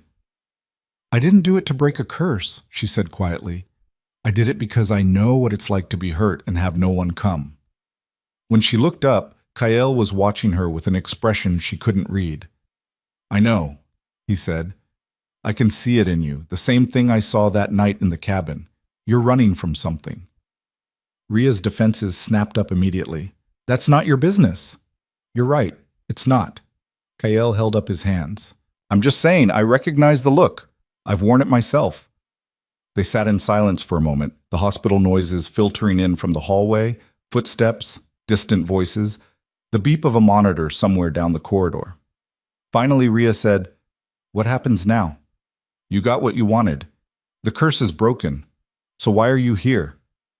"Because you almost died saving my life a second time," Kael said bluntly. "And because Corvus isn't going to let this go. He'll find out the curse is broken, and when he does, he's going to come looking for answers, for revenge." Rhea's blood went cold. "You think he'll come after me?" "I think you're the one who broke his spell. That makes you either a threat or a tool, depending on how he sees it. Either way, you're not safe." "I'm never safe," Rhea said, the words coming out harsher than she intended. "That's why I live alone in the middle of nowhere. That's the whole point." "Living alone didn't save you from that bear." "The bear was bad luck. Wrong place, wrong time." "And what about next time?" Kale's voice was gentle, but insistent. "What happens when it's not a bear? When it's Corvus or someone working for him, and they come to your cabin looking for the woman who ruined his plans?" Rhea wanted to argue, to tell him he was being paranoid, but she couldn't, because he was right. If this Corvus was as dangerous as Kael said, and the fact that he could curse an entire pack of shifters suggested he was, then she'd just painted a target on her back by breaking that curse. "What do you want me to do?" she asked finally. "I can't fight a witch. I can barely fight off a hospital gown right now." "Come with us. Let the pack protect you until we can figure out how to deal with Corvus permanently. Rhea almost laughed. You want me to live with a pack of werewolves? Shifters, Kale corrected. We're not mindless monsters. We're people who can also be wolves. And yes, I'm asking you to trust us. I know that's hard for you. You don't know anything about me. I know you've been living alone in that cabin for 3 years. I know you don't have family or friends you're willing to call when you're bleeding out in a hospital bed. I know you opened your door to strangers because you understood what it was like to need help and not get it. Kale's gaze was steady, unflinching. I know you're scared of trusting people, and I'm not asking you to get over that overnight. I'm just asking you to let us keep you alive long enough to figure out what comes next. Rhea's throat was tight. She wanted to say no, to tell him to leave, to go back to her cabin and her solitude and pretend none of this had ever happened. But she couldn't, because part of her, the part that had opened the door during the storm, the part that had stitched up a dying wolf with shaking hands, that part wanted to say yes. I need to think about it, she said finally. Kale nodded. Fair enough, but don't take too long. The longer you stay here, the easier you are to find. He stood, moved toward the door, then paused with his hand on the handle. For what it's worth, he said without turning around, you saved more than just my life. You saved my sister, my pack, our future.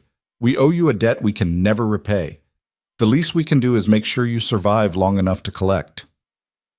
Then he was gone, and Rhea was alone with her thoughts and the steady beep of the monitor and the weight of a choice she didn't want to make. She stayed in the hospital for 2 more days. The doctors wanted to keep her longer, but Rhea signed herself out against medical advice and hobbled to the parking lot with a prescription for antibiotics and painkillers she probably couldn't afford. Kale was waiting by a beat-up pickup truck that had seen better decades. Figured you'd leave today, he said, pushing off the tailgate. Need a ride? Rhea wanted to say no, wanted to call a taxi or walk the 40 miles back to her cabin if she had to. But her shoulder was screaming, her legs were shaky, and she had exactly $17 in her pocket. Yeah, she said, I need a ride. The drive into the mountains was quiet. Kyle didn't push her to talk, didn't ask about her decision, just drove with the easy competence of someone who knew these roads by heart. Rhea watched the landscape roll past, dense forest giving way to rocky slopes, elevation climbing, civilization falling away mile by mile. When they finally pulled up to her cabin, Rhea felt something in her chest loosen. Home. It looked the same as she'd left it. Snow piled high against the walls, the woodshed leaning slightly to the left, the solar panels coated in ice. Peaceful. Isolated. Safe. Kyle killed the engine. I'll help you get inside. He did more than that. He restocked her firewood, checked the traps, made sure the pump wasn't frozen, moved around her space like he belonged there, and Rhea hated how much she didn't mind. When he finally left, he stopped on the porch and looked back at her. The offer stands, he said. Whenever you're ready. Rhea nodded but didn't answer. She watched him disappear into the forest, then closed the door and dropped the crossbar. For the next 3 days, she tried to get back to normal. She tended the fire, ate her rations, read her battered paperbacks, tried to pretend everything was fine, but it wasn't. Because now when she looked at the forest, she wondered what else was out there. What other impossible things existed just beyond the edge of her understanding? And at night, when the cabin creaked and settled, she found herself listening for footsteps that sounded too heavy to be human. On the 4th day, the stranger arrived. Rhea was outside splitting kindling, awkward and painful with one arm in a sling, but necessary, when she heard the sound of an engine. She looked up to see a black SUV rolling up the access road, completely out of place in the wilderness. Her stomach dropped. The SUV stopped 30 feet from her cabin, and a man got out. He was older, maybe 60, with silver hair and a face that might have been handsome once before age, and cruelty carved it into something harder. He wore an expensive coat, leather gloves, and boots that had never seen a real trail. And when he smiled at her, Rhea's skin crawled. "Rhea Callan," he said, his voice smooth and cultured. "I've been looking for you." Rhea's hand tightened on the axe handle. "Who are you?" "My name is Corvus." He took a step forward, and Rhea saw 2 other men emerge from the SUV behind him. Big men, with the kind of builds that came from steroids and prison yards. "I believe you have something that belongs to me." Rhea's mind raced. The cabin was too far. She'd never make it inside before they caught her. The axe in her hand was her only weapon, and she was injured, outnumbered, outmatched. "I don't know what you're talking about," she said, trying to keep her voice steady. "Don't you?" Corvus tilted his head, studying her like she was a bug under glass. "3 weeks ago, you broke a very powerful curse, a curse that took me considerable time and effort to construct. I'm curious how you managed that." "I didn't do anything. I just helped some wolves." "Those weren't wolves. They were my property, and you had no right to interfere." The casual way he said it, property, made Ria's blood boil. "People aren't property. Shifters aren't people. They're animals that learn to wear human skin, and they're dangerous." Corvus took another step forward. "But you wouldn't know that, would you? You just saw something hurt and couldn't help yourself. Such a compassionate soul." He said it like an insult. "What do you want?" Ria asked. "I want to know how you broke the curse, what method you used, what power you possess, and then I want you to undo what you've done." Ria almost laughed. "I can't undo it. I don't have any power. You opened your door," Corvus interrupted. "In the middle of a blizzard, you let them in and you healed one of them, an act of pure, selfless compassion. That's the key, isn't it? That's what broke my curse." He was close enough now that Ria could smell his cologne, something expensive and cloying. "Here's what's going to happen," Corvus said quietly. "You're going to come with me. You're going to help me rebuild the curse, make it stronger this time. And if you refuse, I'll burn this cabin to the ground with you inside it and find someone else who can do the job." Ria raised the axe. "Get off my property," Corvus sighed. "I was hoping you'd be reasonable." He gestured to the 2 men behind him, and they started forward. Ria swung the axe. The first man dodged easily, grabbed her wrist, and twisted. Pain exploded up her injured arm, and the axe fell from her numb fingers. Before she could move, the second man had her other arm pinned behind her back. She fought anyway, kicked, thrashed, threw her weight around, but it was useless. They were too strong, and she was too hurt. Corvus watched with detached interest. "Take her to the car." They started dragging her toward the SUV, and Ria screamed.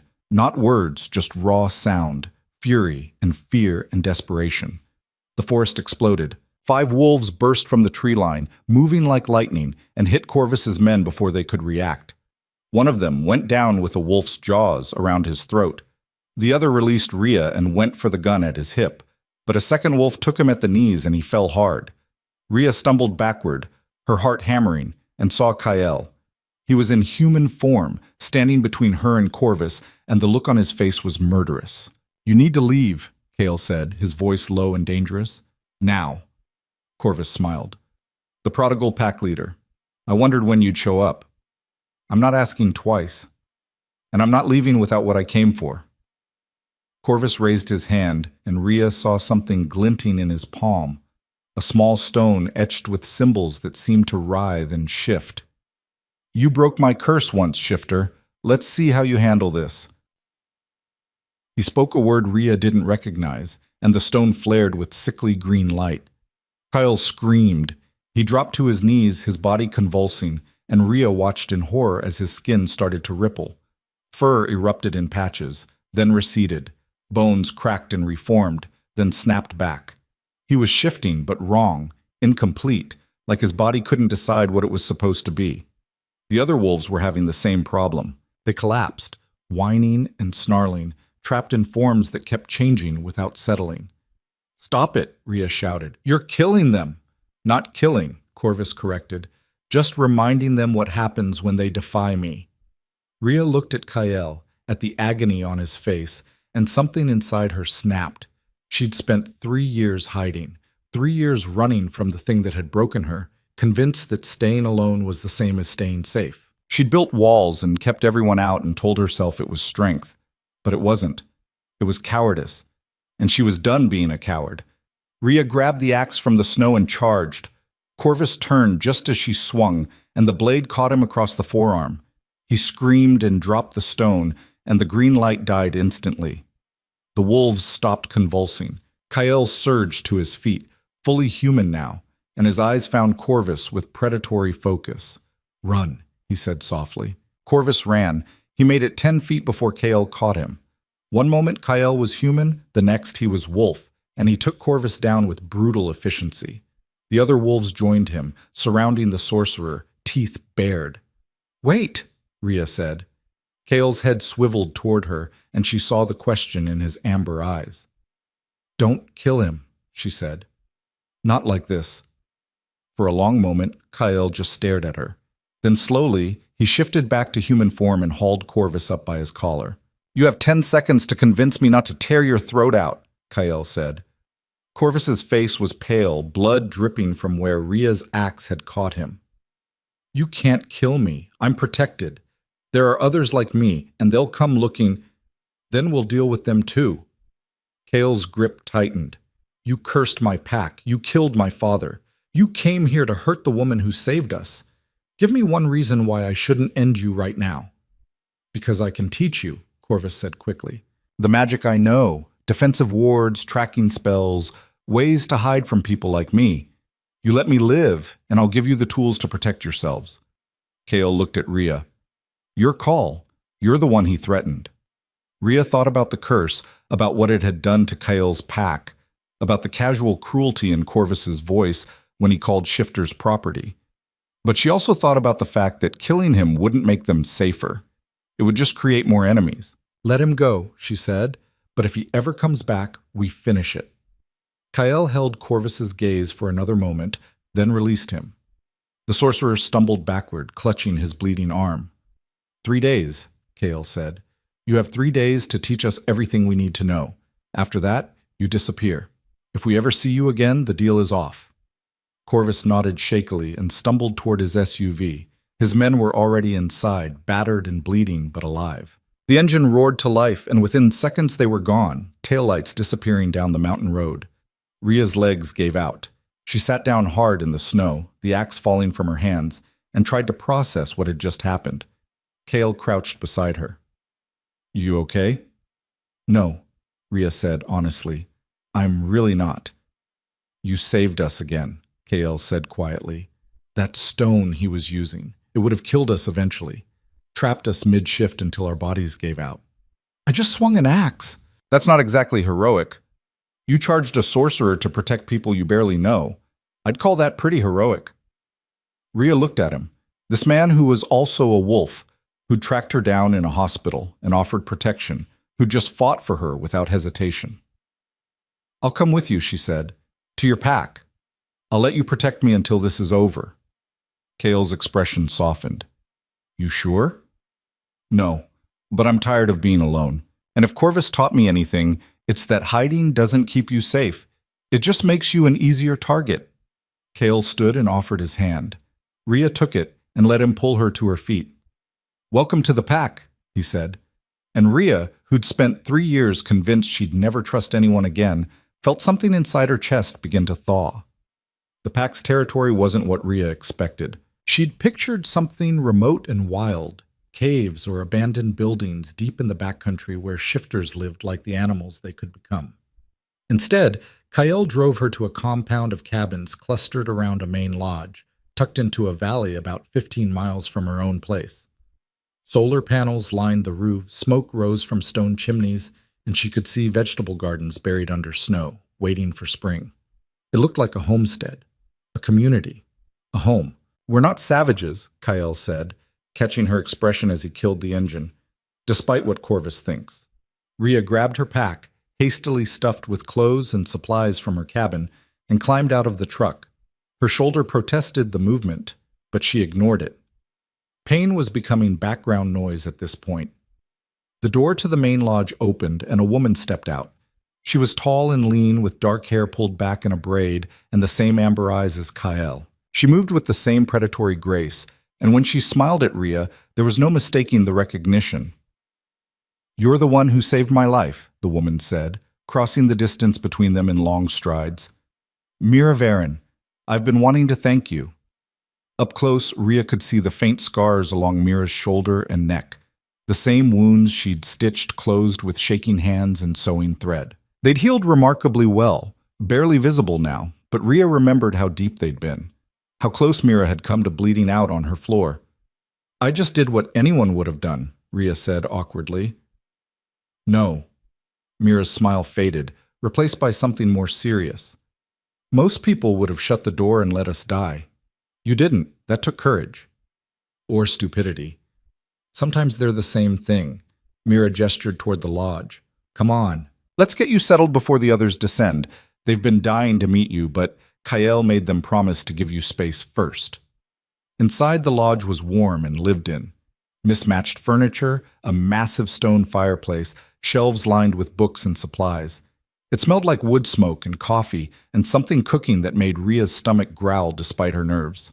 Mira led her to a small room off the main hall. Simple bed, chest of drawers, window overlooking the forest. This is yours for as long as you need it. We'll figure out the long-term situation once Corvus is handled. Thank you, Ria said, setting her pack on the bed. I know I'm disrupting things. You're not disrupting anything. Mira leaned against the doorframe. You're pack now. That means you're family, and family looks out for each other. The word family hit Ria harder than she expected. She hadn't had family in years, not since her parents died in a car accident when she was 23, leaving her alone to navigate a world that suddenly felt too big and too hostile. I don't know how to do this, Ria admitted quietly. The whole people thing, I've been alone for so long. Then you'll learn. Mira's expression softened. And we'll help. That's what pack is for. She left Ria alone to unpack, and for a few minutes Ria just stood there, staring at the room that was now hers. It was small, but it had everything she needed. More importantly, it had people just outside the door, people who'd fought for her, who'd welcomed her, who treated her like she belonged. It was terrifying, and maybe, just a little, it was exactly what she needed. That night, Ria met the rest of the pack. There was Finn, a wiry man in his 30s with nervous energy and a sharp wit who handled the compound's security systems. Lena, a quiet woman with gray-streaked hair who managed the gardens and knew more about medicinal plants than Ria had thought possible.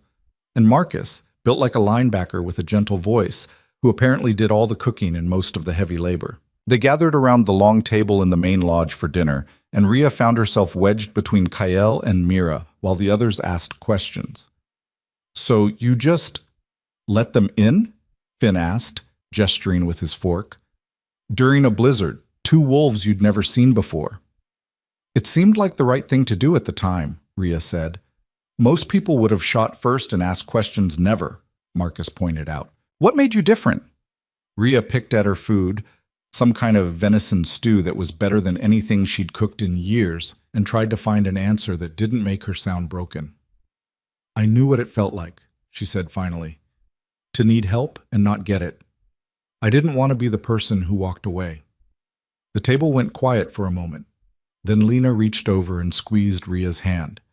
That makes you stronger than most people realize.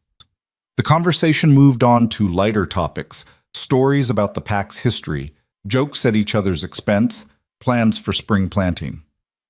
Ria mostly listened, letting the voices wash over her, and tried not to think about how long it had been since she'd sat at a table with people who weren't strangers. After dinner, Kael found her on the porch, staring out at the dark forest. Overwhelming? He asked, leaning against the railing beside her. A little, Ria admitted. I'm used to silence. It takes some getting used to. Pack life is loud, but it's also safer, stronger. We survive better together than apart. Ria glanced at him. Is that why you stayed after the curse broke? You could have left, gone somewhere else, started over. This is home, Kael said simply. And these people are my family. I'm not abandoning them just because things got hard. Even though staying puts you in danger from Corvus and whoever else is out there? Especially then, Kael turned to face her. Running doesn't solve problems. It just delays them. I learned that the hard way. Ria wanted to argue, but she couldn't. Because she'd been running for 3 years, and all it had gotten her was loneliness and a bear attack that nearly killed her. What happens now? She asked instead. Corvus said he'd teach you defensive magic. Do you actually trust him to follow through? No, but I don't have much choice. We need to learn how to protect ourselves from people like him, and he's the only option we've got right now. And after that, we figure out how to make sure he can't hurt anyone ever again, permanently. The way Kyle said it sent a chill down Ria's spine. He wasn't talking about rehabilitation or justice. He was talking about elimination. "Does that bother you?" Kyle asked, reading her expression. "I don't know," Ria said honestly. 3 weeks ago, I would have said yes. Now, I'm not sure what I believe anymore. "You'll figure it out." Kale pushed off the railing. "Get some rest. Tomorrow we start training, and you're going to need your strength." "Training for what?" Kale smiled, but there was no humor in it.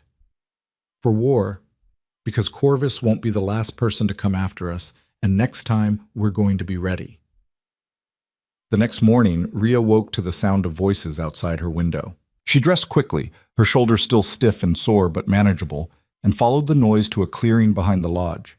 The pack was already there, along with Corvus. The sorcerer looked smaller in daylight, diminished somehow.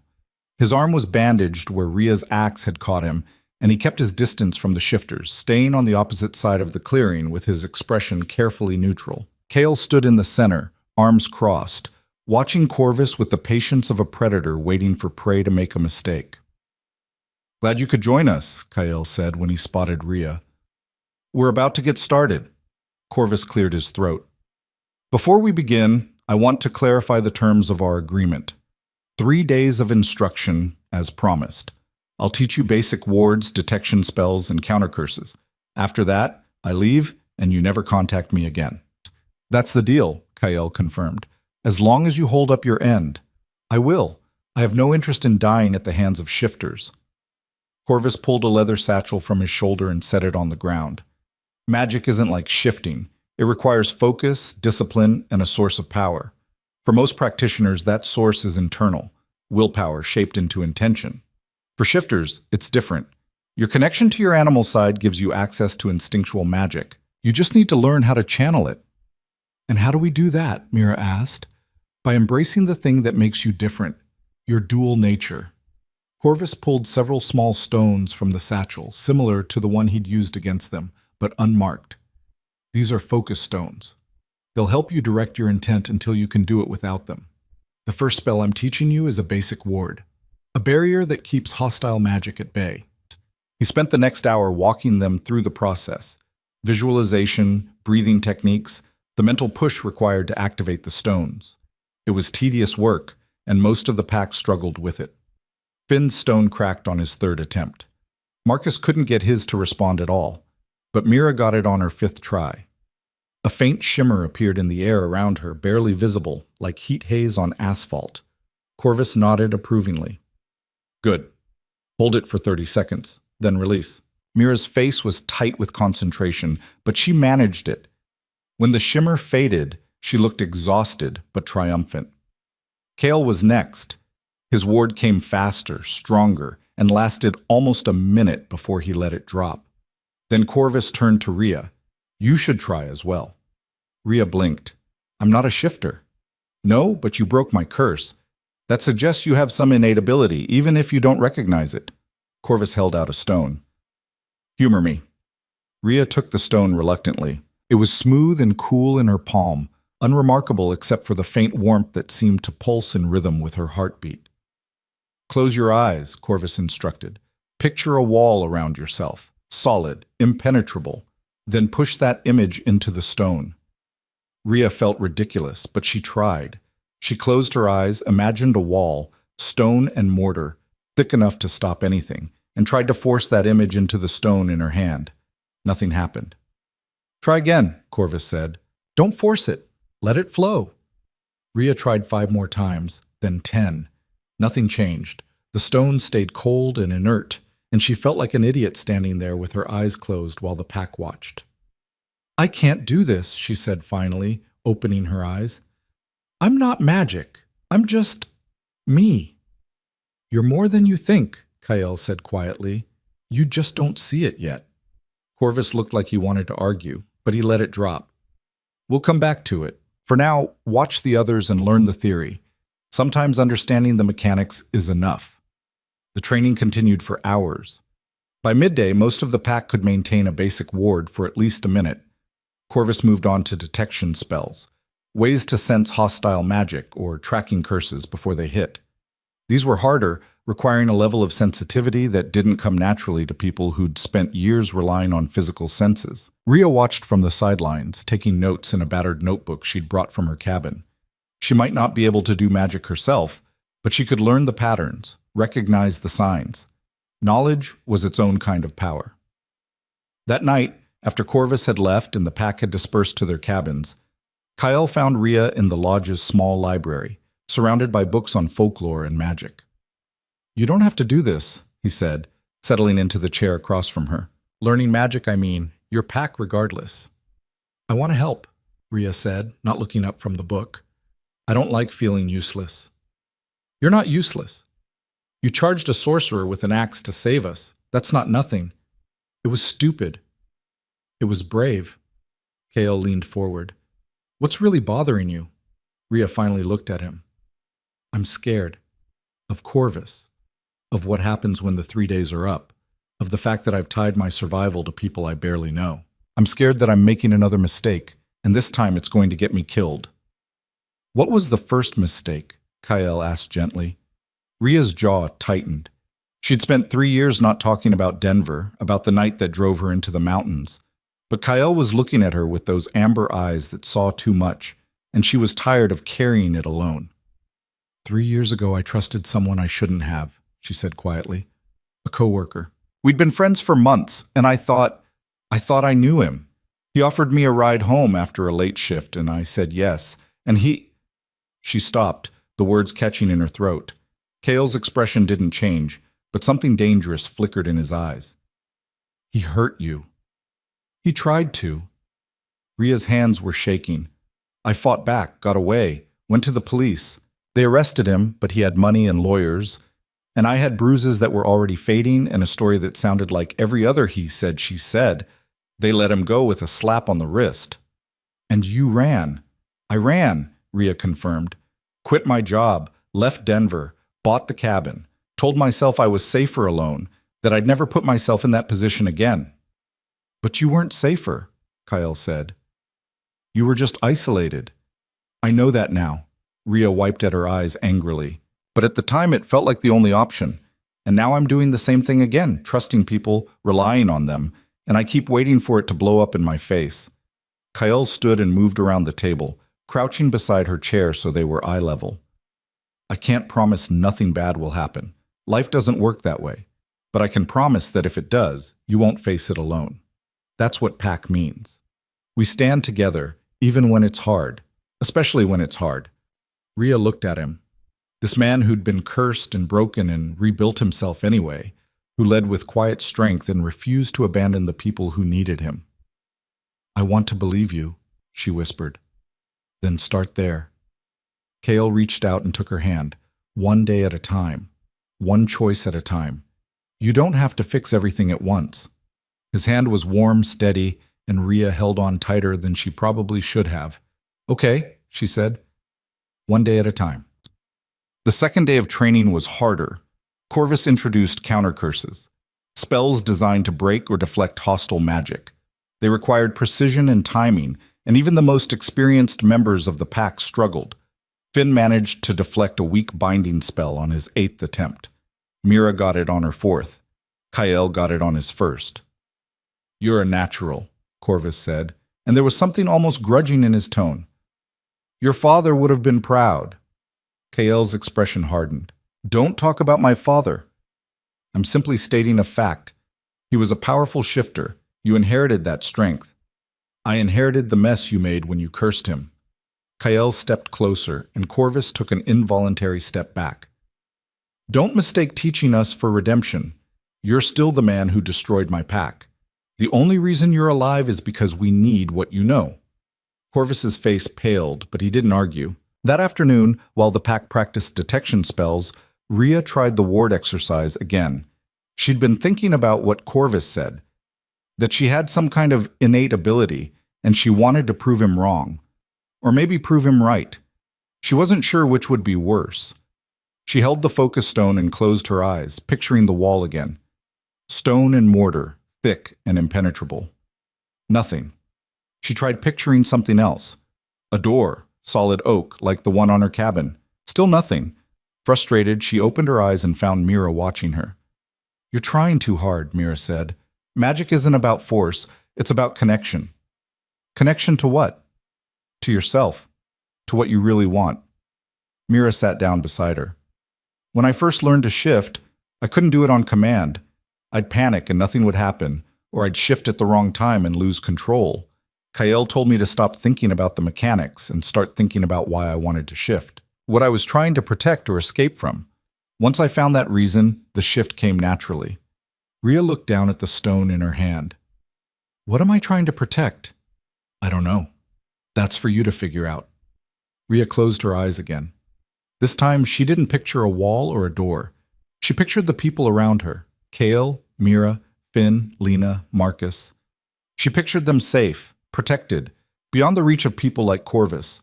And something inside her shifted. The stone in her hand flared warm, then hot, and when she opened her eyes, there was a shimmer in the air around her, faint, flickering, but undeniably there. Mira grinned. "There you go." Rhea held the ward for maybe 10 seconds before it collapsed, leaving her breathless and shaking. But she'd done it. She'd actually done it. Corvus appeared beside her, his expression unreadable. "Interesting. You channeled through compassion. Most practitioners use fear or anger. I've never seen anyone sustain a ward through empathy before." "Is that a problem?" Rhea asked. "No, just unusual." Corvus studied her for a moment longer, then walked away. Kael caught Rhea's eye from across the clearing and smiled. She smiled back, and for the first time since arriving at the compound, she felt like maybe she belonged here. On the third day, Corvus taught them tracking wards, spells that would alert them if someone with hostile intent entered their territory. It was complex magic, requiring multiple focus stones placed at specific points around the compound, all linked together in a network. "This is the most important thing I'll teach you," Corvus said as they worked. "These wards won't stop an attack, but they'll give you warning, time to prepare, to evacuate, to fight back." "And they'll work against you?" Kael asked pointedly. "They'll work against anyone with hostile intent, including me." It took most of the day to set up the network. By the time they finished, the sun was setting and everyone was exhausted. But when Corvus activated the final stone and the wards hummed to life, Rhea felt a tangible shift in the air, like the compound itself had taken a breath. "It's done," Corvus said. "You're as protected as I can make you." "Good." Kael pulled a rolled-up bundle from his pack and tossed it to Corvus. "Supplies. Food, water, a satellite phone. Enough to get you wherever you're going." Corvus caught the bundle and looked at Kael warily. "That's it? I'm free to go?" "That was the deal. 3 days of teaching, then you leave. I keep my promises." "Even to people who don't deserve them?" "Especially to them." Kael's expression was hard. "But understand this. If you ever come back, if you ever threaten my pack again, the deal is void. I won't give you a second chance." Corvus nodded slowly. "Understood." He gathered his things and headed for the access road where his SUV was parked. The pack watched him go in silence, and Rhea couldn't shake the feeling that this wasn't really over, that Corvus would find a way to make them regret letting him live. But when she looked at Kael, she saw something else in his expression. Not regret or doubt, but resolve. He'd made a choice, mercy over vengeance, and he was standing by it. "You think he'll stay gone?" Mira asked quietly. "No," Kael said, "but we'll be ready when he comes back." That night, the pack gathered around the fireplace in the lodge. Someone broke out a bottle of whiskey, and toasts were made to survival, to new beginnings, to the woman who'd saved them all. Rhea sat beside Kael, nursing a glass she had no intention of finishing, and listened to the stories. Lena talked about the pack's history, how they'd lived in these mountains for generations, hidden from humans, surviving through cooperation and secrecy. Marcus told jokes that made everyone groan. Finn recounted the time he'd accidentally shifted in a grocery store and had to hide in the produce section for 3 hours. And slowly, Rhea felt the walls she'd built start to crumble. These people weren't perfect. They were messy and loud and complicated. But they were real. And they'd chosen her just as much as she'd chosen them. Later, when most of the pack had drifted off to bed, Kael walked Rhea back to her cabin. "You did good today," he said. "With the ward. That took guts. It took desperation, Rhea corrected, and Mira's advice. Still count saw Kale stopped at her door. You're finding your place here. I can see it. I'm trying. Rhea looked up at him, at the amber eyes that had haunted her dreams since the night of the storm. Thank you for everything. For saving my life, for bringing me here, for giving me a reason to stop running. You saved me first, Kyle said softly. I'm just returning the favor. Before Rhea could second-guess herself, she stood on her toes and kissed him. It was brief, barely more than a brush of lips, but when she pulled back, Kyle was staring at her with an expression that made her heart race. Sorry, she said quickly. I shouldn't have. Kyle cut her off by pulling her back in and kissing her properly. His hand cupped the back of her head, gentle but firm, and Rhea melted into it. He tasted like whiskey and wood smoke, and when he finally pulled away, they were both breathing hard. Don't apologize, Kyle said, his voice rough. Not for that. Rhea smiled despite herself. Noted. She slipped inside her cabin, her heart still pounding, and leaned against the closed door. For the first time in 3 years, she wasn't alone. And for the first time in longer than she could remember, she wasn't afraid. Rhea woke to the sound of alarms. Not the gentle chime of her phone or the crackle of the radio. This was sharp, urgent, cutting through the pre-dawn darkness like a knife. She bolted upright, her injured shoulder screaming in protest, and it took her a moment to remember where she was. The pack compound. Her cabin. Safety. Except the alarms meant safety had just been compromised. She grabbed her coat and boots, didn't bother lacing them properly, and stumbled outside. The compound was chaos. Lights blazing in every cabin, people running toward the main lodge, voices shouting over each other. Kale was already on the porch, fully dressed, his face grim in the harsh light. What's happening? Rhea called, jogging toward him. The ward's triggered. Someone's coming. He turned to Finn, who was hunched over a laptop on the porch table. How many? At least a dozen, Finn said, fingers flying over the keys. Maybe more. They're moving fast, coming from the south access road. They'll be here in 10 minutes. Corvus, Mira snarled, appearing beside Kyle with a rifle in her hands. He sold us out. We don't know that yet, Kale said, but his expression suggested he believed it too.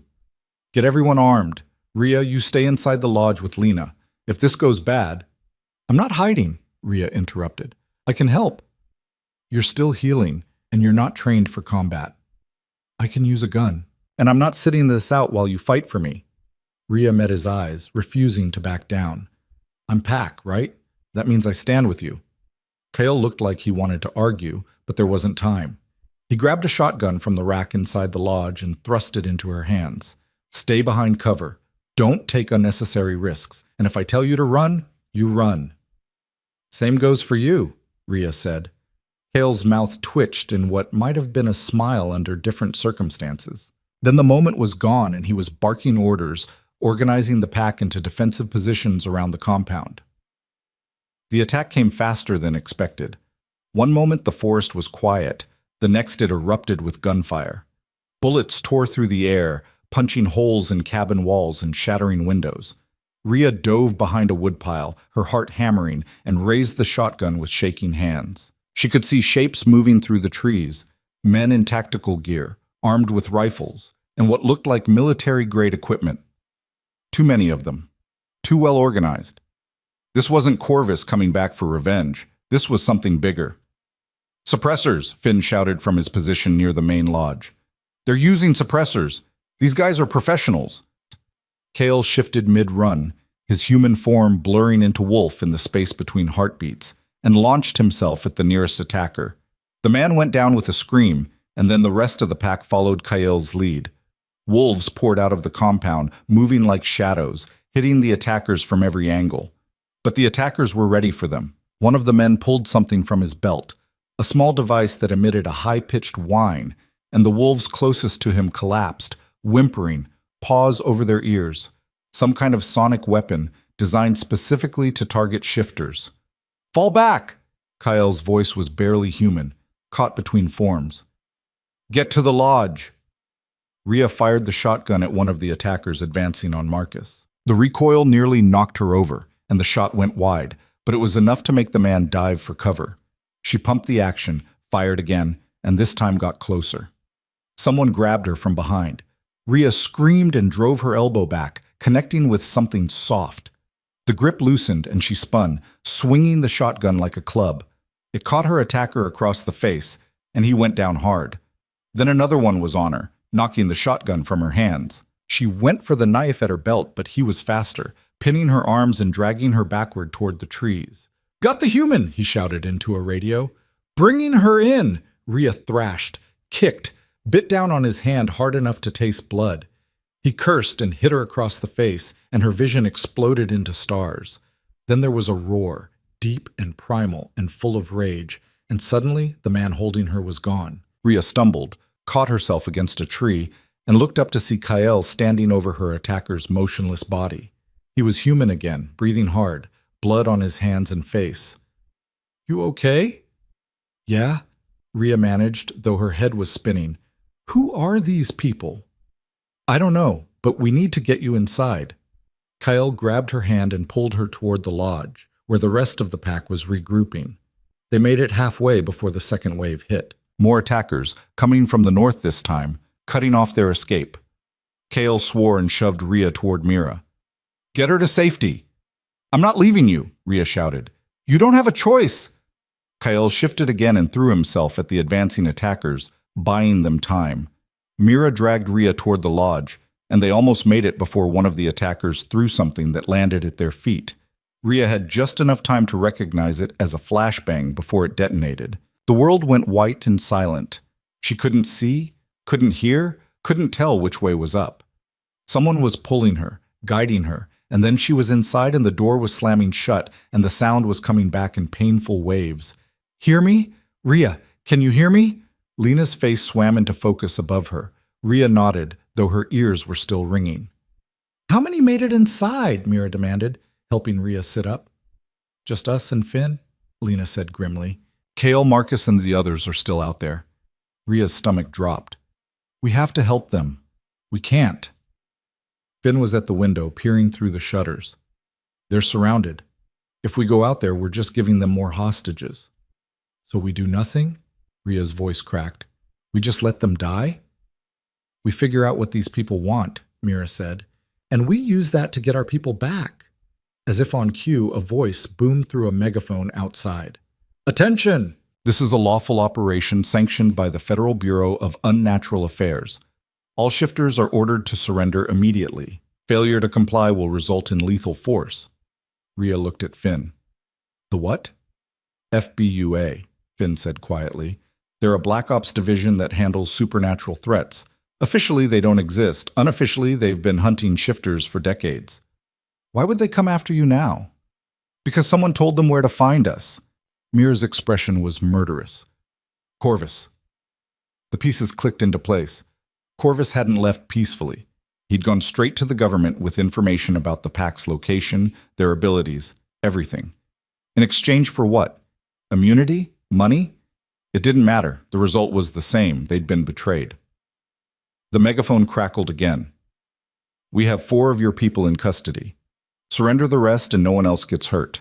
You have 5 minutes to decide." Rhea moved to the window and looked out. She could see Kyle and the others kneeling in the center of the compound, hands bound behind their backs, surrounded by armed agents. Kyle's face was bruised and bleeding, but his eyes were sharp, scanning for weaknesses. "We can't surrender," Finn said. "If they take us in, we'll never see daylight again. The FBUA doesn't do trials." "And if we don't, they'll kill them," Lena countered. Mira looked at Rhea. "You're human. They might listen to you. If you go out there, tell them we'll cooperate." "They won't believe me," Rhea interrupted. "And even if they did, it doesn't change anything. These people aren't here to negotiate. They're here to eliminate a threat." "Then what do we do?" Lena asked desperately. Rhea's mind was racing. The FBUA had the compound surrounded, had hostages, had superior numbers and firepower. A direct fight was suicide. Surrender was a death sentence. They needed a third option. Her eyes fell on the focus stones still scattered around the room from their training sessions. "The wards," she said suddenly. "Can we use them offensively?" Finn blinked. "What?" Corvus said the wards detect hostile intent. "Can we reverse that? Make them projected instead?" Maybe." Finn grabbed his laptop. The theory is sound, but I'd have to rewrite the entire network. That could take hours. We don't have hours, Mira said. Then we buy time. Rhea grabbed one of the focus stones and closed her eyes, reaching for the connection she'd felt during training. The warmth, the flow of intent shaped into action. She pictured the compound, not as it was now, under attack, but as it should be, protected, safe, inviolable. The stone flared hot in her hand. What are you doing? Mira asked. Creating a barrier, something to keep them out while we work. Rhea opened her eyes and saw the shimmer spreading from the stone, expanding outward like ripples on water. It was fragile, wouldn't hold long against sustained assault, but it might buy them the time they needed. Outside, the agents noticed. Rhea could hear shouting, followed by gunfire as they tested the barrier. The impact sent shockwaves through her, each bullet like a punch to the gut, but she held on. Finn, start working, she gasped. I can't hold this forever. Finn didn't argue. He pulled up schematics of the ward network and started typing furiously. Mira grabbed weapons from the armory. When that barrier drops, we go loud. Hit them hard and fast. Get our people out. Lena was gathering medical supplies, preparing for casualties. And Rhea stood in the center of it all, pouring everything she had into the barrier, feeling it strain under the assault. The megaphone crackled again. This is your final warning. Lower the barrier and surrender, or we start executing hostages. Rhea's concentration wavered. Through the barrier, she could see one of the agents pressing a gun to the back of Kael's head. Don't, Mira said sharply, reading her expression. You drop that barrier now, and we're all dead. Trust Kael to handle himself. They'll kill him. They'll try. But Kael's survived worse. Rhea wanted to believe her. But watching the agent's finger tighten on the trigger made it hard to think about anything except the fact that the man she'd just kissed 12 hours ago was about to die. Then Kael moved. Even bound and kneeling, he was fast. He threw himself backward, knocking into the agent with the gun, and the shot went wide. The other hostages reacted instantly. Marcus shifted and broke his restraints. Lena rolled away from her guard and came up with a knife she'd somehow kept hidden. Chaos erupted in the compound. Now! Mira shouted. Rhea dropped the barrier and collapsed, her energy spent. Mira caught her before she hit the floor, thrust a pistol into her hand, and hauled her toward the door. The pack poured out of the lodge like a tidal wave. Wolves and humans fighting side by side, using every advantage they had. The shifters were outnumbered, but they knew the terrain, knew each other's movements, fought with a coordination the FBUA agents couldn't match. Rhea stayed close to Mira, firing when she had a clear shot, taking cover when she didn't. Her head was pounding from the effort of holding the barrier, but adrenaline kept her moving. She saw Kael take down 2 agents with brutal efficiency, shifting between forms so fast they couldn't track him. Saw Marcus grab one of the sonic weapons and crush it underfoot. Saw Finn hack into the agents' communication network and start feeding them false information, turning their own tactics against them. The tide was turning. But then someone new stepped out of the tree line. Corvus. He looked different, older somehow, like the last few days had aged him years. He carried a staff carved with symbols that glowed with sickly green light, and when he slammed it into the ground, the earth itself shook. Enough! His voice echoed across the compound with unnatural volume. I gave you a chance to end this peacefully. You refused. Now you face the consequences. He raised the staff and began chanting in a language Rhea didn't recognize.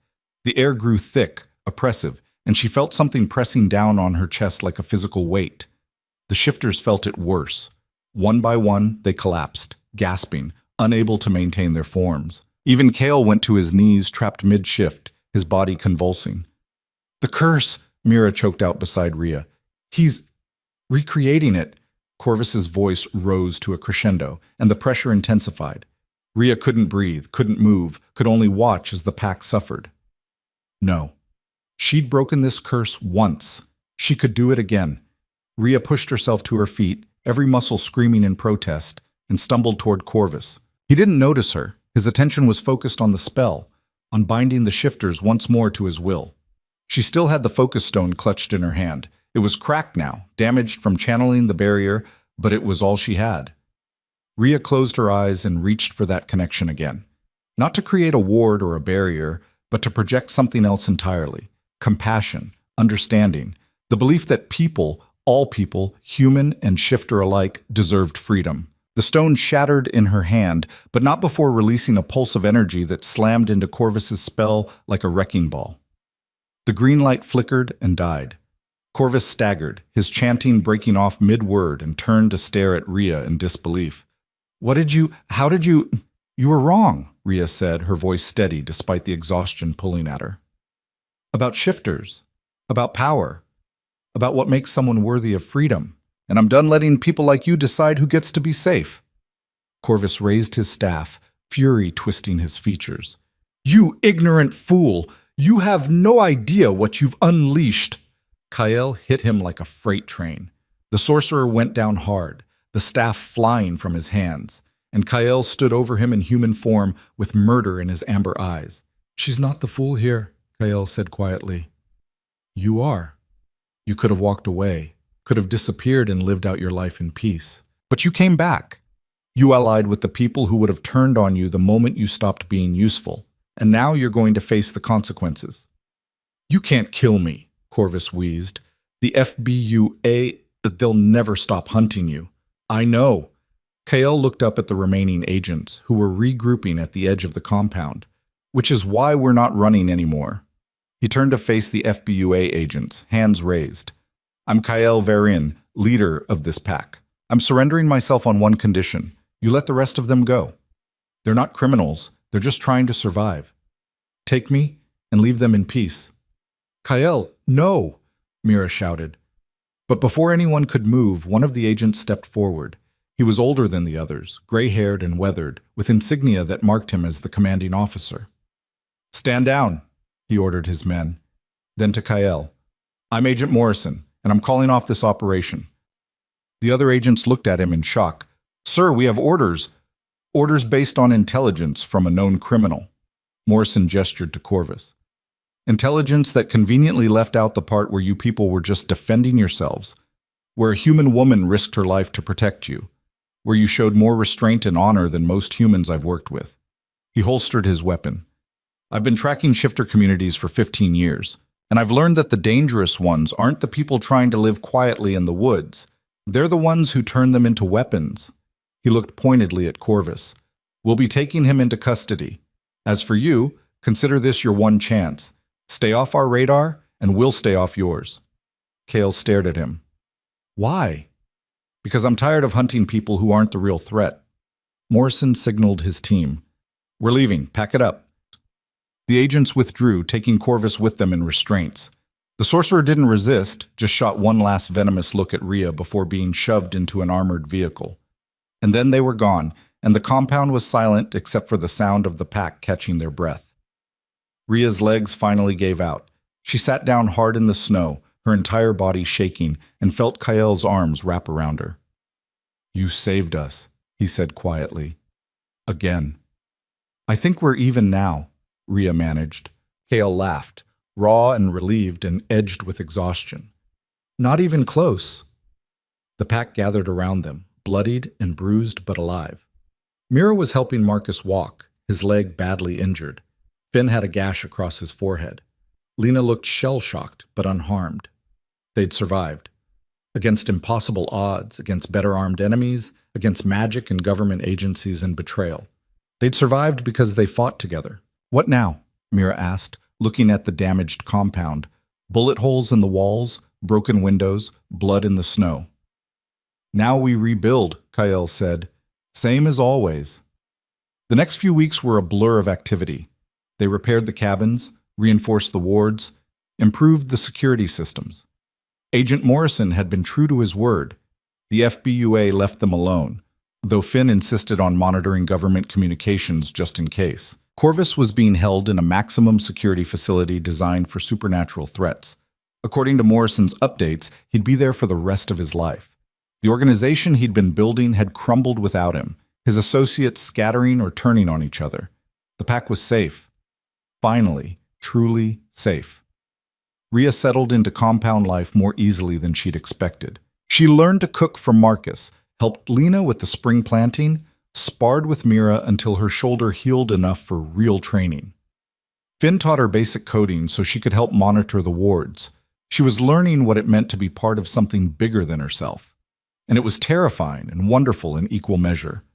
2 months after the attack, Kael took her back to her old cabin. It looked smaller than she remembered, more isolated. The woodshed had partially collapsed under snow weight, and animals had gotten into her food stores, evidence of a life she'd left behind. "You don't have to sell it," Kael said as they stood on the porch. "You could keep it. Come here when you need space." Rhea looked at the cabin, at the door she'd opened to 2 wolves during a blizzard, at the floor where she'd stitched Mira back together, at the windows she'd stared through for 3 years while telling herself she was safe. "No," she said, "I don't need it anymore. I thought isolation was safety, but it was just another kind of cage. I want to sell it and use the money to help improve the compound, build more cabins, expand the gardens, make room for other shifters who need a safe place." Kael looked at her with something like wonder. "You're sure?" "I'm sure." Rhea took his hand. "I'm not running anymore. I found something worth staying for." They drove back to the compound as the sun set, painting the mountains in shades of gold and crimson. The valley opened before them, and Rhea could see smoke rising from the lodge's chimney, lights in the cabin windows, people moving between buildings. Home. Not the home she'd built in isolation, where safety meant solitude and survival meant silence. This was a home built on trust, on connection, on the radical belief that people could choose compassion over fear, could build something beautiful even in the harshest wilderness. When they pulled up to the lodge, Mira was waiting on the porch with a grin. "Finally," she said, "we were about to send a search party. Dinner's ready, and Marcus made your favorite." Rhea felt warmth spread through her chest. Not magic, not power, just simple human happiness. She'd spent 3 years convinced she'd never feel this way again, convinced that opening herself up to people meant inviting pain. But she'd been wrong. The pain had found her anyway, in the form of a bear and a sorcerer and government agents. Running hadn't protected her. Walls hadn't kept her safe. What had saved her was the choice she'd made on a stormy night to open her door, to let strangers in, to offer help when every instinct told her to hide. That choice had broken a curse, saved lives, and given her something she'd thought was lost forever, a future. That evening, after dinner and stories and too much wine, Rhea found herself on the porch again with Kael. The stars were brilliant overhead, undimmed by city lights, and the forest whispered around them with wind and wildlife. "Do you ever regret it?" Kael asked. "Leaving your old life behind?" Rhea thought about Denver, about the job and the apartment and the version of herself that had existed before everything fell apart. That woman felt like a stranger now, someone she'd been but could never be again. "No," she said honestly. "That life ended the moment I stopped believing I could trust anyone. This life, the one I have now, it started the moment I decided to try again. With 2 wolves bleeding on your porch. With 2 wolves who needed help." Rhea leaned against him, feeling the warmth of his body, the steady rhythm of his breathing. "I didn't save you, Kael. We saved each other." Kael wrapped his arm around her shoulders, pulling her close. "Then let's keep doing that, for as long as we have." "Deal," Rhea said. They stood there as night deepened around them, 2 people who'd been broken and isolated finding wholeness in each other. The mountain wilderness that had once been her refuge was now her foundation, not a place to hide but a place to build from. And somewhere in the distance, a wolf howled, not in warning or threat, but in simple recognition of its own existence under the vast Montana sky. Rhea howled back, clumsy and human, and completely sincere. Kael laughed and joined her, his voice carrying across the valley, and soon the whole pack was howling, a chorus of wild joy that echoed through the mountains and announced to anyone listening that they were here, they were alive, they were free, and they weren't going anywhere.